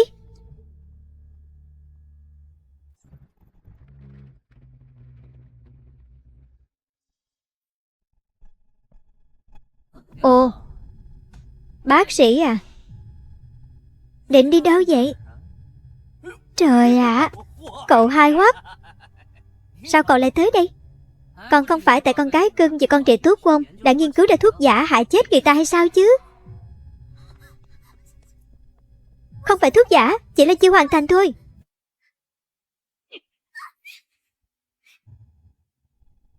Chưa xong mà cũng dám dâng cho đại soái. Không coi anh em bọn tôi là con người à? Cậu hai, em gái của Tiểu Âu là chị dâu của cậu.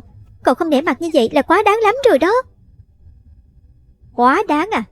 Đừng nói con khốn này, cả hai người nữa đó.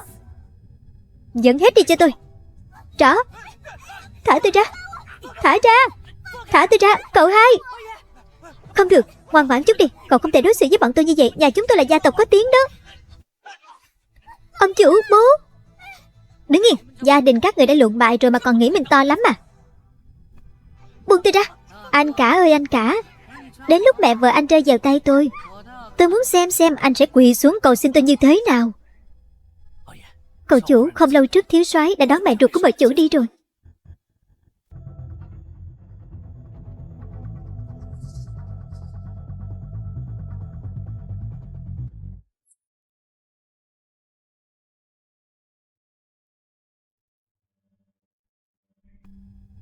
Ôi trời, Khê Khê à, căn nhà này rộng quá, mình mẹ sao ở được đây? Mẹ yên tâm ở đi. Đây là Đình Tranh hiếu thảo với mẹ kia mà.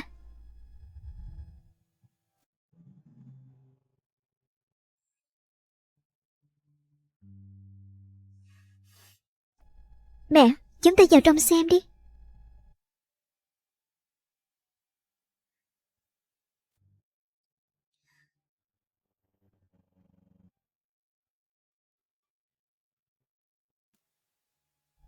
Quan có đầu nợ có chủ, nhà kia sẽ không liên lụy đến bà Thẩm. Anh đã nói trước với đại soái rồi. Đình Tranh cảm ơn anh nha. Như vậy mình cũng biết cách ăn nói với nguyên chủ rồi. Cảm ơn sớm rồi, những người khác của nhà họ Bạch sẽ không may mắn được như vậy đâu. Đi thôi.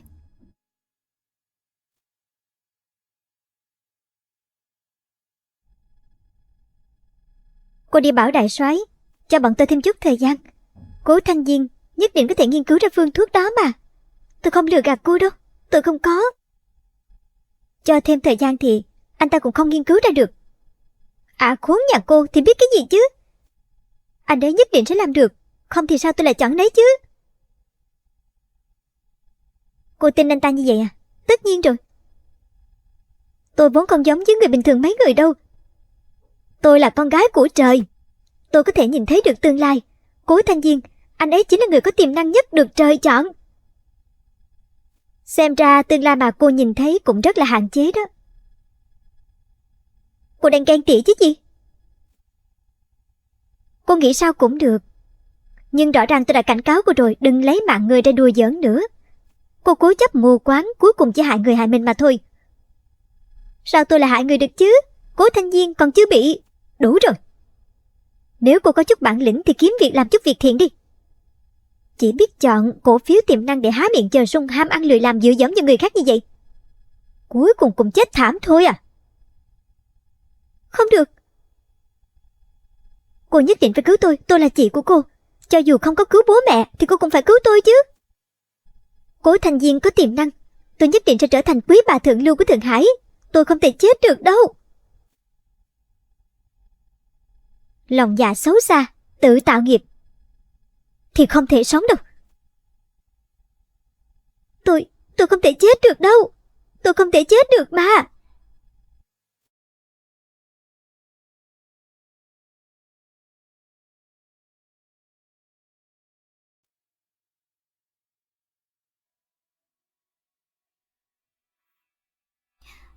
Anh sẽ trở về chứ?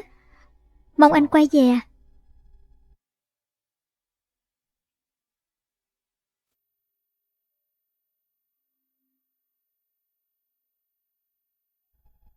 Yên tâm. Dù có chết anh cũng chết bên cạnh em. Anh dám chết thì em dám tái giá đó. Hoắc Đình Tranh, lời em nói có thể không may mắn. Con người thật sự sẽ chết. Biết đâu chính là lần sau. Được.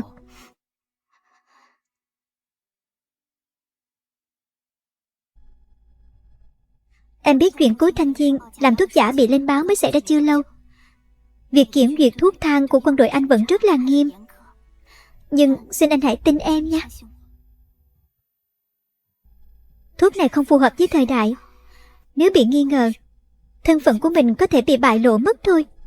Nhưng mà em đã cải tiến phương pháp tinh luyện penicillin của Cố Thanh Diên, cũng mang chanh dài ống. Ngoài ra còn bổ sung thêm một loại thuốc đặc trị rất hữu hiệu, có thể dùng để cấp cứu mạng người, nhưng sản lượng không được cao. Tất nhiên không phải một mình em nghiên cứu ra. Sau khi quỹ tài trợ được thành lập, bọn em đã chiêu mộ nhiều người có ý chí lắm. Cô Phụng cũng biết chuyện này.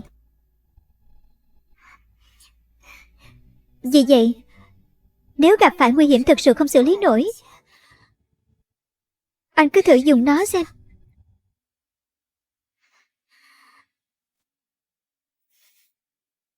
Được. Anh tin em. Em đã có thể vứt bỏ con quái vật này, nhưng em lại xích anh lại, giữ anh ở bên cạnh. Dù chỉ còn là một hơi thở, có phải bò anh cũng sẽ bò về bên em.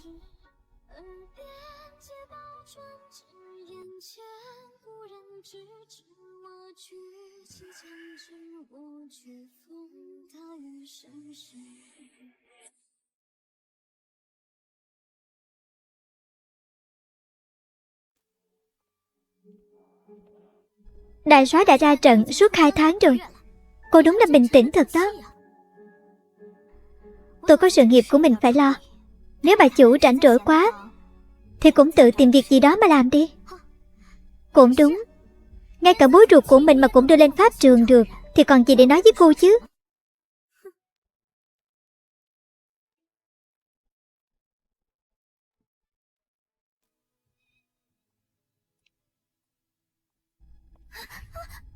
Cô không có mắt à? Bà chủ, cậu hai gửi thư về rồi. Còn có chuyện như vậy sao? Bạch Khê, ngày lành của cô sắp kết thúc rồi đó. Chừng nào về sắp xếp lại tài liệu thảo luận trong cuộc họp hôm nay đi. Mợ chủ, mấy tháng gần đây cô ép bản thân bận rộn như vậy, cơ thể cô không chịu nổi đâu. Chuyện nhỏ thôi à, những chiến sĩ ngoài tiền tuyến còn vất vả nguy hiểm hơn chúng ta nhiều. Nhưng họ là đàn ông mà. Chuyện này không liên quan nam nữ. Nghiên cứu thêm được thuốc hữu ích, chúng ta cùng cống hiến thêm được cho nhân loại. Đã là mùa xuân rồi nè. Mấy tháng này thiếu soái không gửi thư về, không biết đến khi nào cuộc chiến này mới có thể kết thúc được đi nữa.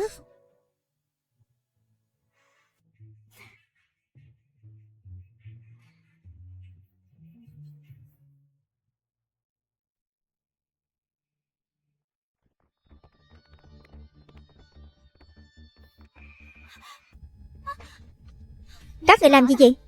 Vây quanh phủ đại soái làm gì? Đương nhiên là để bắt kẻ phản bội rồi. Tôi là vợ của thiếu soái. Các người không muốn sống nữa à?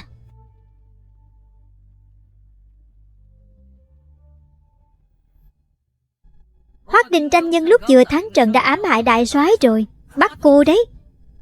Không thể nào.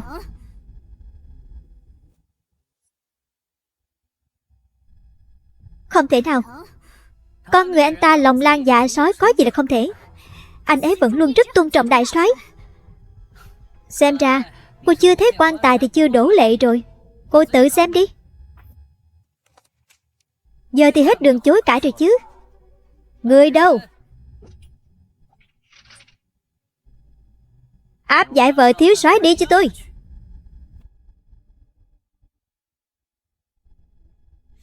Ai dám? Bản báo cáo này có vấn đề. Đại soái ở đâu? Tôi phải kiểm tra. Rõ ràng ông ấy đã trúng độc. Chẳng phải đại soái đã chết rồi? Con khốn này có ăn nói bừa bãi gì vậy chứ? Đừng nói nhảm với cô ta nữa, bắn một phát cho xong đi.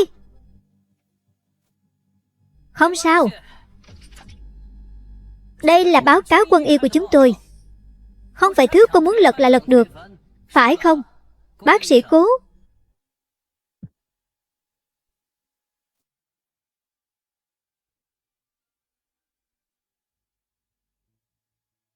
Đại soái quả thực đang hôn mê vì vết thương ngoài. Mợ chủ, cô đừng vì muốn thoát tội cho thiếu soái mà ở đây nói năng bừa bãi như vậy. Thì ra anh và Hoắc Định Vân đã sớm câu kết, còn dùng kiến thức y khoa của chúng ta hạ độc người. Cứu người và hại người vốn dĩ luôn song hành với nhau. Nếu không hợp tác với cậu hai, sớm muộn gì tôi cũng bị chị ngu xuẩn của cô hại chết. Cô có thể đừng bảo thủ cổ hủ như vậy nữa không? Tôi bảo thủ và cổ hủ sao? Vậy sao anh không bảo Hoắc Đình Vân bắn chết tôi luôn đi? Nhốt tôi trong biệt thự này làm gì? Vì cô thông minh, cho nên tôi muốn cho cô lập được công chuộc tội.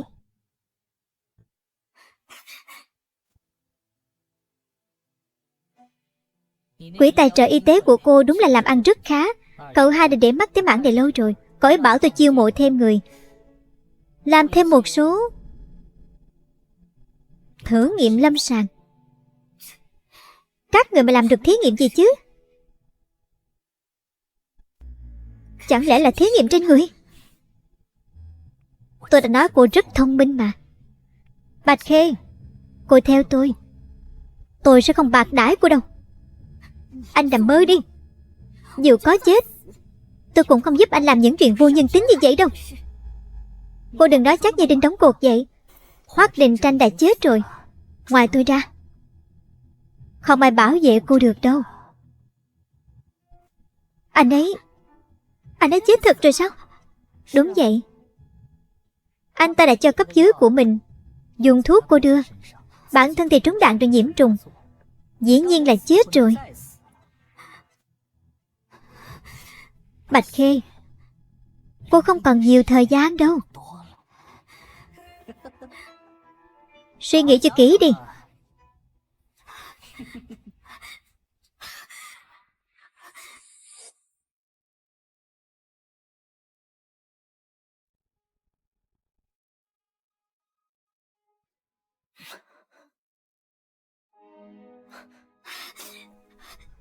Hoắc Đình Tranh, em còn tưởng là anh chết rồi chứ. Dù có chết cũng phải chết bên cạnh em mà. bằng nói những lời xui xẻo như vậy?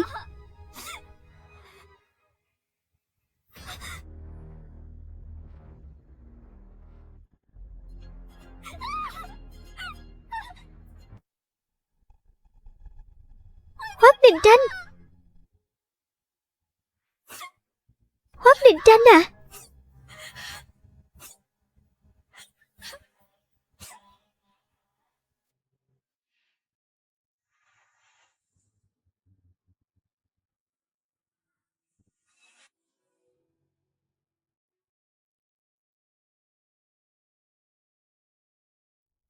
Được lắm, Thanh Viên, cũng có bản lĩnh đấy chứ. Thuyết phục được Bạch Khê nhanh như vậy. Con nhỏ này mưu mẹo dữ lắm. Mấy người đừng để bị cô ta lừa. Bà chủ nghĩ nhiều rồi. Bạch Khê cùng lắm chỉ có thể làm nghiên cứu trong quỹ tài trợ. Những lúc khác đều có tôi giám sát bên cạnh. Cô ta không thể làm nên sóng gió gì đâu. Đúng vậy, chỉ cần đừng để cô ta gặp ông già kia rồi tra ra nguyên nhân bệnh là được. Cũng phải. Mấy đứa sắp xếp cả rồi, mẹ cũng yên tâm.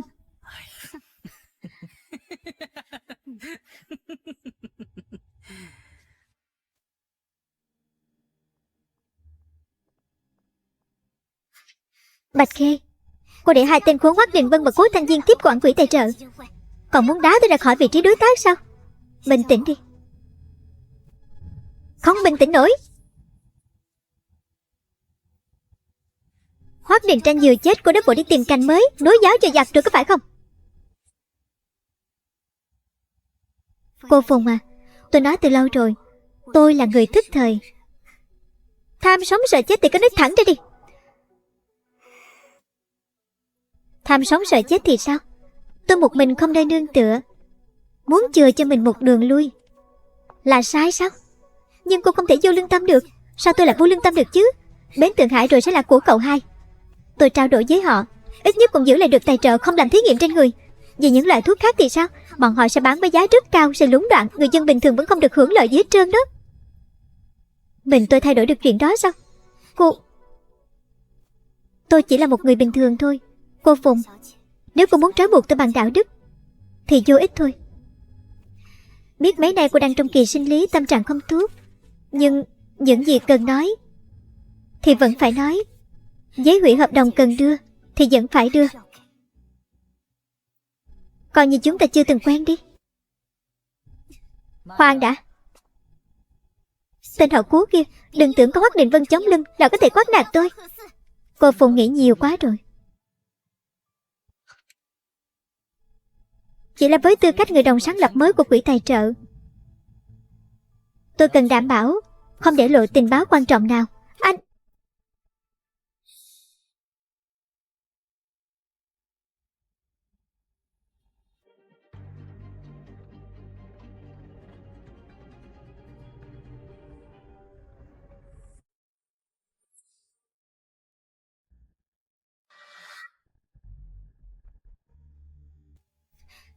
Có vấn đề gì à?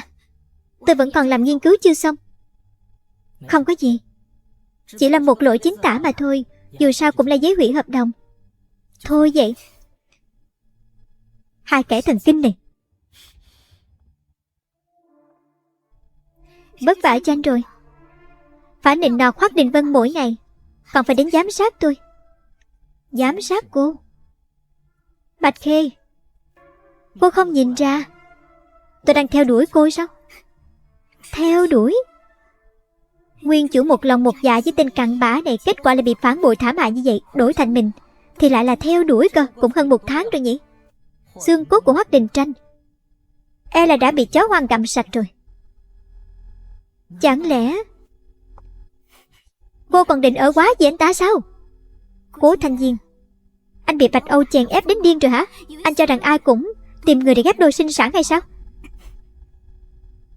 Không cần anh xen vô, một mình tôi vẫn có thể sống tốt được. Không có tôi, Hoắc Đình Vân cần nghiên cứu của tôi. Cái gọi là theo đuổi anh chẳng qua chỉ là muốn tiến gần hơn được chiếm thành quả của tôi mà thôi, để mang đi lấy công. Cô đừng có tự cho mình là đúng nha. Không thì bây giờ anh giết tôi luôn đi. Nếu mà anh không dám, anh dám đụng vào một ngón tay của tôi nhất định bắt anh trả gấp bội. Bạch Khê, rồi sẽ có một ngày tôi khiến cô quỳ xuống cầu xin tôi. Cùng lắm tôi chỉ quỳ để tưới axit sulfuric lên cái xác của anh mà thôi.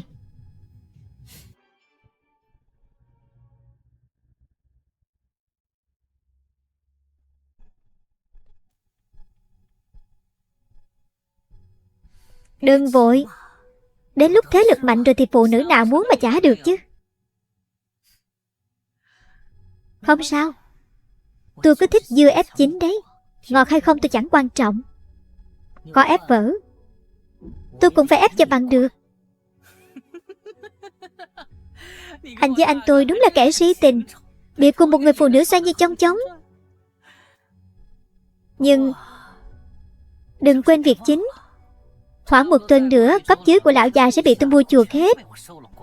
Đến lúc tôi mở lễ nhậm chức, khiến lão già cấp cứu thất bại. Biết chưa? Cậu hai cứ yên tâm. Gặp lại sau.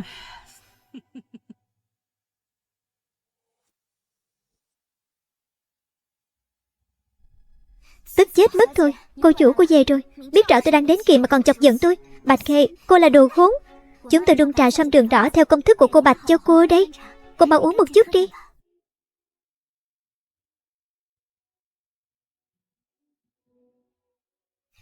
Biết mấy nay cô đang trong kỳ sinh lý, tâm trạng không tốt, nhưng những gì cần nói thì vẫn phải nói thôi. Giấy hủy hợp đồng cần đưa vẫn phải đưa. Về nhà uống chút trà sâm đường đỏ, còn như chúng ta từng quen biết đi. Trà sâm đường đỏ. Không ngờ cô học Tây Y mà vẫn nhớ kiến thức tổ tiên truyền lại. Dùng trà sâm đường đỏ trị đau bụng kinh. Mark đã nói rồi, từ hiện tượng phải nhìn ra được bản chất. Bất kể là Đông Y hay Tây Y, chỉ cần trị liệu hiệu quả thì nên được vận dụng rộng rãi. Từ hiện tượng phải nhìn ra bản chất.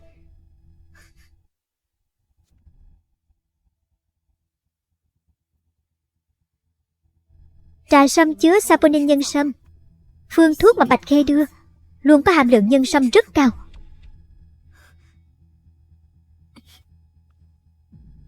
Cô chủ, sao trên giấy này còn lọt chữ khác nữa vậy? Quả nhiên.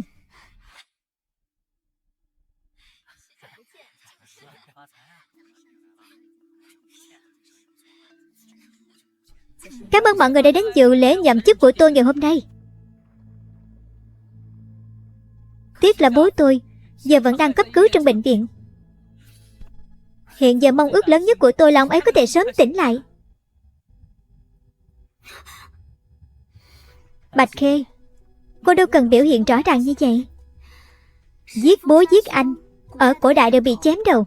Tôi cười thì làm sao? Anh ra vẻ chó săn trung thành cái gì chứ? Anh ra vẻ chó săn trung thành cái gì chứ? Bạch Khê, cô ăn nói bậy bạ gì vậy chứ? Tôi nói vài câu với bác sĩ Cố thôi bà chủ à. Bà chột dạ cái gì cô? Nếu không nhờ bác sĩ Cố thiết tài năng thì chồng cô âm mưu hại đại soái như vậy, cô đã bị bắn chết từ lâu. Còn dám ở đây ăn nói ngông cuồng. Đúng đấy Thanh Viên, tôi giữ thể diện cho anh, cô ta lại dám vu khống tôi giữa đám đông như vậy đó. Trước mặt bao nhiêu ông to bà lớn, tôi không thể tha cho cô ta được nữa. Gửi đâu? Còn không mau xin lỗi cậu hai đi. Ai dám? Dám chạm vào một ngón tay của tôi bắn chết Hoắc Đình Vân đó.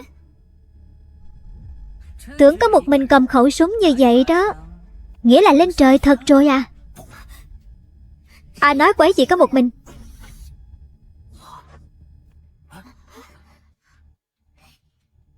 Sao cô ấy lại đến đây? Chuyện gì vậy? Cô Phùng, nhà họ Phùng các cô chuẩn bị kéo bè tới chống đối nhà họ Hoắc chúng tôi à? Đừng nghĩ mình ghê gớm lắm. Tôi nhắm vào bà, chưa phải lôi cả nhà họ Hoắc vào đâu. Cô ngái ngủ chưa tỉnh à? Tôi có thể đại diện cho nhà họ Hoắc. Bây giờ nhà họ Hoắc là của tôi rồi. Anh lòng lan dạ sói giết bố anh. Đại soái đang nằm trên giường bệnh, đã đồng ý cho anh làm chủ chưa? Sao cứ nói cậu hai giết bố anh ta mãi vậy? Chẳng lẽ là thật? Dù thế nào đi nữa, hiện giờ đến một nửa bến Tường Hải là do cậu hai kiểm soát. Trừ phi đại soái tỉnh lại thì không ai dám bắt bẻ đâu. Cô nói tôi giết bố thì nghĩa là tôi giết bố chắc? Đúng. Cô chỉ sợ Hoắc Đình Tranh phạm tội, khiến cô bị liên lụy, thì cô sẽ không làm vợ thiếu soái cao quý như trước được nữa thôi à. Bạch Khê, nói là phải có bằng chứng nha. Nếu bây giờ cô quỳ xuống xin lỗi, có lẽ tôi còn có thể nói giúp cho cô đó. Không sao. Thứ đàn bà lạnh tanh như vậy, anh cứ kệ cô ta đi cho rồi. Người đâu? Khốn nạn.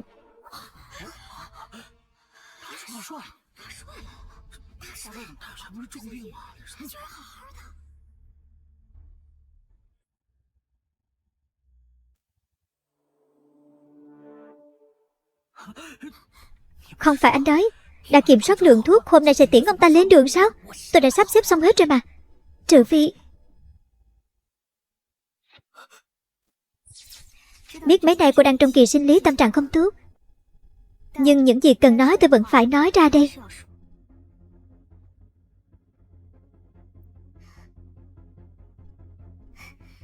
Quả nhiên.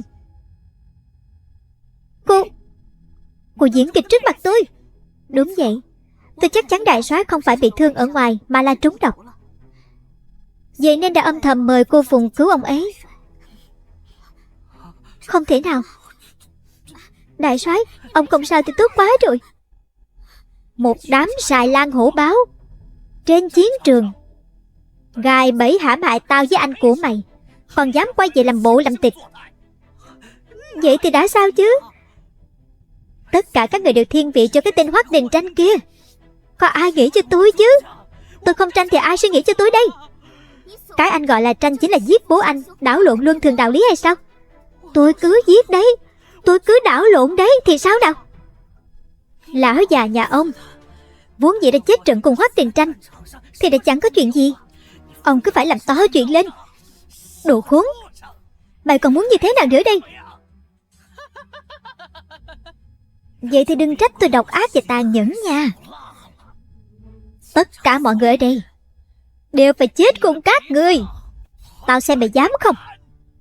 Ông tưởng ông vẫn là đại soái, hô một tiếng mà ai cũng nghe sao? Tôi nói cho ông biết nè, tại sao tôi lại nhậm chức vào ngày hôm nay. Chính vì từ hôm nay trở đi, tất cả cấp dưới của ông ở Thượng Hải này đều đã bị tôi mua chuộc hết rồi. Nghĩ cách đầu thai cho tốt đi. Người đâu?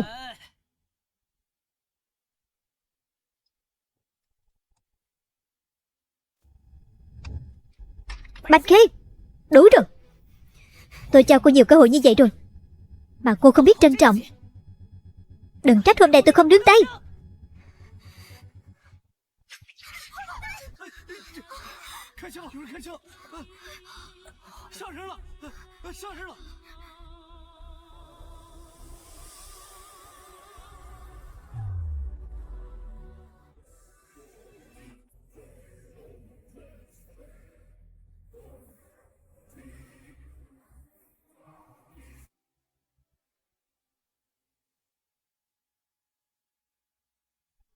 Tôi cho cô nhiều cơ hội như vậy rồi mà cô không biết trân trọng.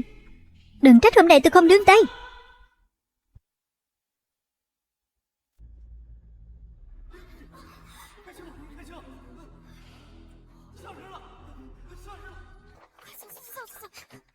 Hoắc Đình Tranh, sao anh vẫn còn sống vậy? Đình Tranh, anh tưởng tôi cho người khác dùng penicillin là tôi sẽ trúng đạn mà chết à? Quá sức ngu xuẩn. May mà vợ của tôi dũng cảm thận trọng, dành hết tâm sức vào việc cứu người, nên đã cho tôi adrenaline trước. Mình có nói với Hoắc Đình Tranh rằng thuốc này là adrenaline sao? Không đúng. Nói như vậy thì hôm cưới Hoắc Đình Tranh nghe mình hát Chiến binh cô độc thì bật cười. Anh ấy thực sự là NPC trong quyển sách này sao? Bạch Khê, tại sao cô thà cược rằng hắn sẽ sống sót trở về cũng không chịu nhìn tôi một cái vậy? Bởi vì không chung đường. Anh chưa chết thì sao bây giờ anh mới xuất hiện? Chẳng lẽ anh... Dĩ nhiên là để xem cậu diễn vở kịch hài lớn như vậy ở Thượng Hải này rồi. Nói nhảm nhí thôi. Chắc chắn là anh trọng thương mới lành, đúng không? Đình Tranh, dù tôi chỉ mới bình phục, cậu tưởng mình có thể đoạt quyền, nhưng với danh tiếng và hành vi của cậu tưởng là người ngoài kia sẽ phục cậu thật sao? Vậy thì bên ngoài dĩ nhiên đều là người của tôi. Đại soái, anh ơi, em sai rồi. Em bị ma xui quỷ khiến, em lòng lan dạ thú quá. Anh tha cho em với, anh tha tội cho em đi. Đúng, biết lỗi sửa sai thì còn gì bằng chứ. Sao các người biết mình sai được? Các người chỉ sợ chết thôi. Tôi làm tất cả đều chỉ vì muốn sống thôi mà. Anh cả từ nhỏ đã không thích tôi. Nếu tôi không giết anh ta thì sớm muộn gì anh ta cũng giết tôi thôi. Bố, con là con trai ruột của bố. Bố giúp con xin anh tha mạng cho con với. Hổ dữ còn không ăn thịt con mà bố. Trên chiến trường mà đã phản bội tao và anh của mày, hại biết bao nhiêu anh em suýt nữa phải hy sinh.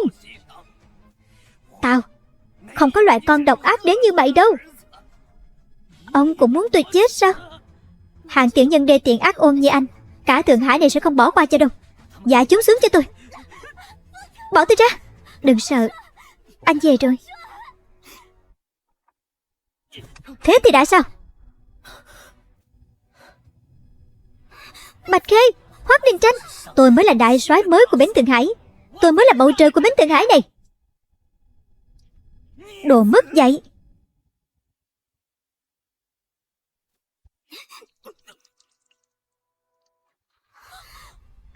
Đình Vân, tôi chưa xong với các người đâu. Cảm ơn em đã cứu anh thêm một lần nữa.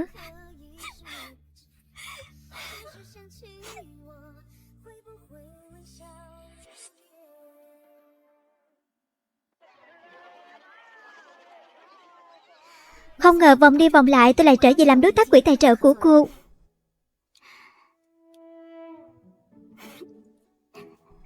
Cảm ơn cô Phùng không chấp chuyện cũ, tiếp tục hợp tác với tôi. Đúng là tôi có lòng rộng lượng, không tính toán chuyện trước đây của diễn kịch qua mặt tôi trước mặt Cố Thanh Viên. Cũng may là cô Phùng đủ thông minh, lập tức phát hiện ra thông tin tôi giấu trong hợp đồng để cứu được đại soái. Chút chuyện nhỏ đó có đáng gì đâu chứ, vẫn nhờ có thiếu soái nhà cô. À không, giờ là đại soái rồi. Anh ấy mới cho tất cả mọi người xem màn kịch lớn.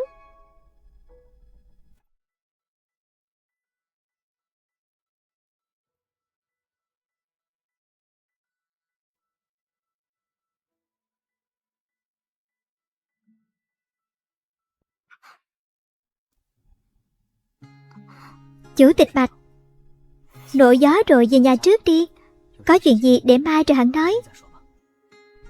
Bạch Khê, đừng ỷ lại vào đàn ông quá. Sau này nếu Hoắc Đình Tranh dám bắt nạt cô cứ đến tìm tôi chống lưng cho. Cô không sợ lưng mình vẹo luôn à?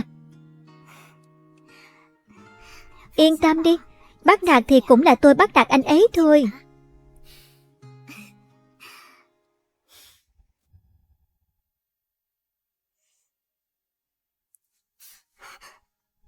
Lại tới bắt nạt anh nữa à?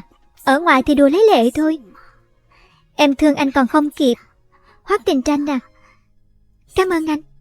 Đừng khách sáo, anh sẽ không nương tay đâu.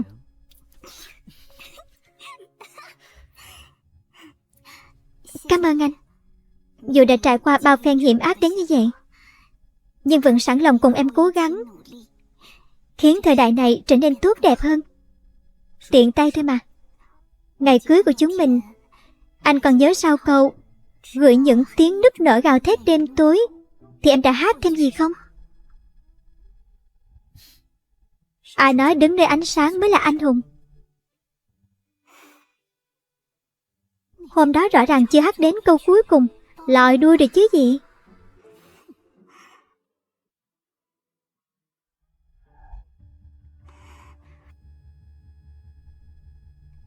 Cô tỉnh rồi à?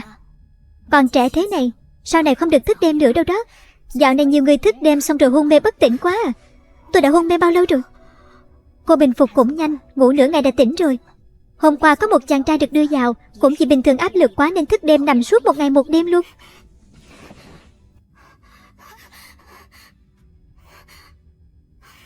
Sao tự dưng mình lại trở về rồi? Ảnh có liệu tìm mình mà phát điên không? Liệu anh ấy có? Tiểu Hoắc cũng tỉnh rồi à?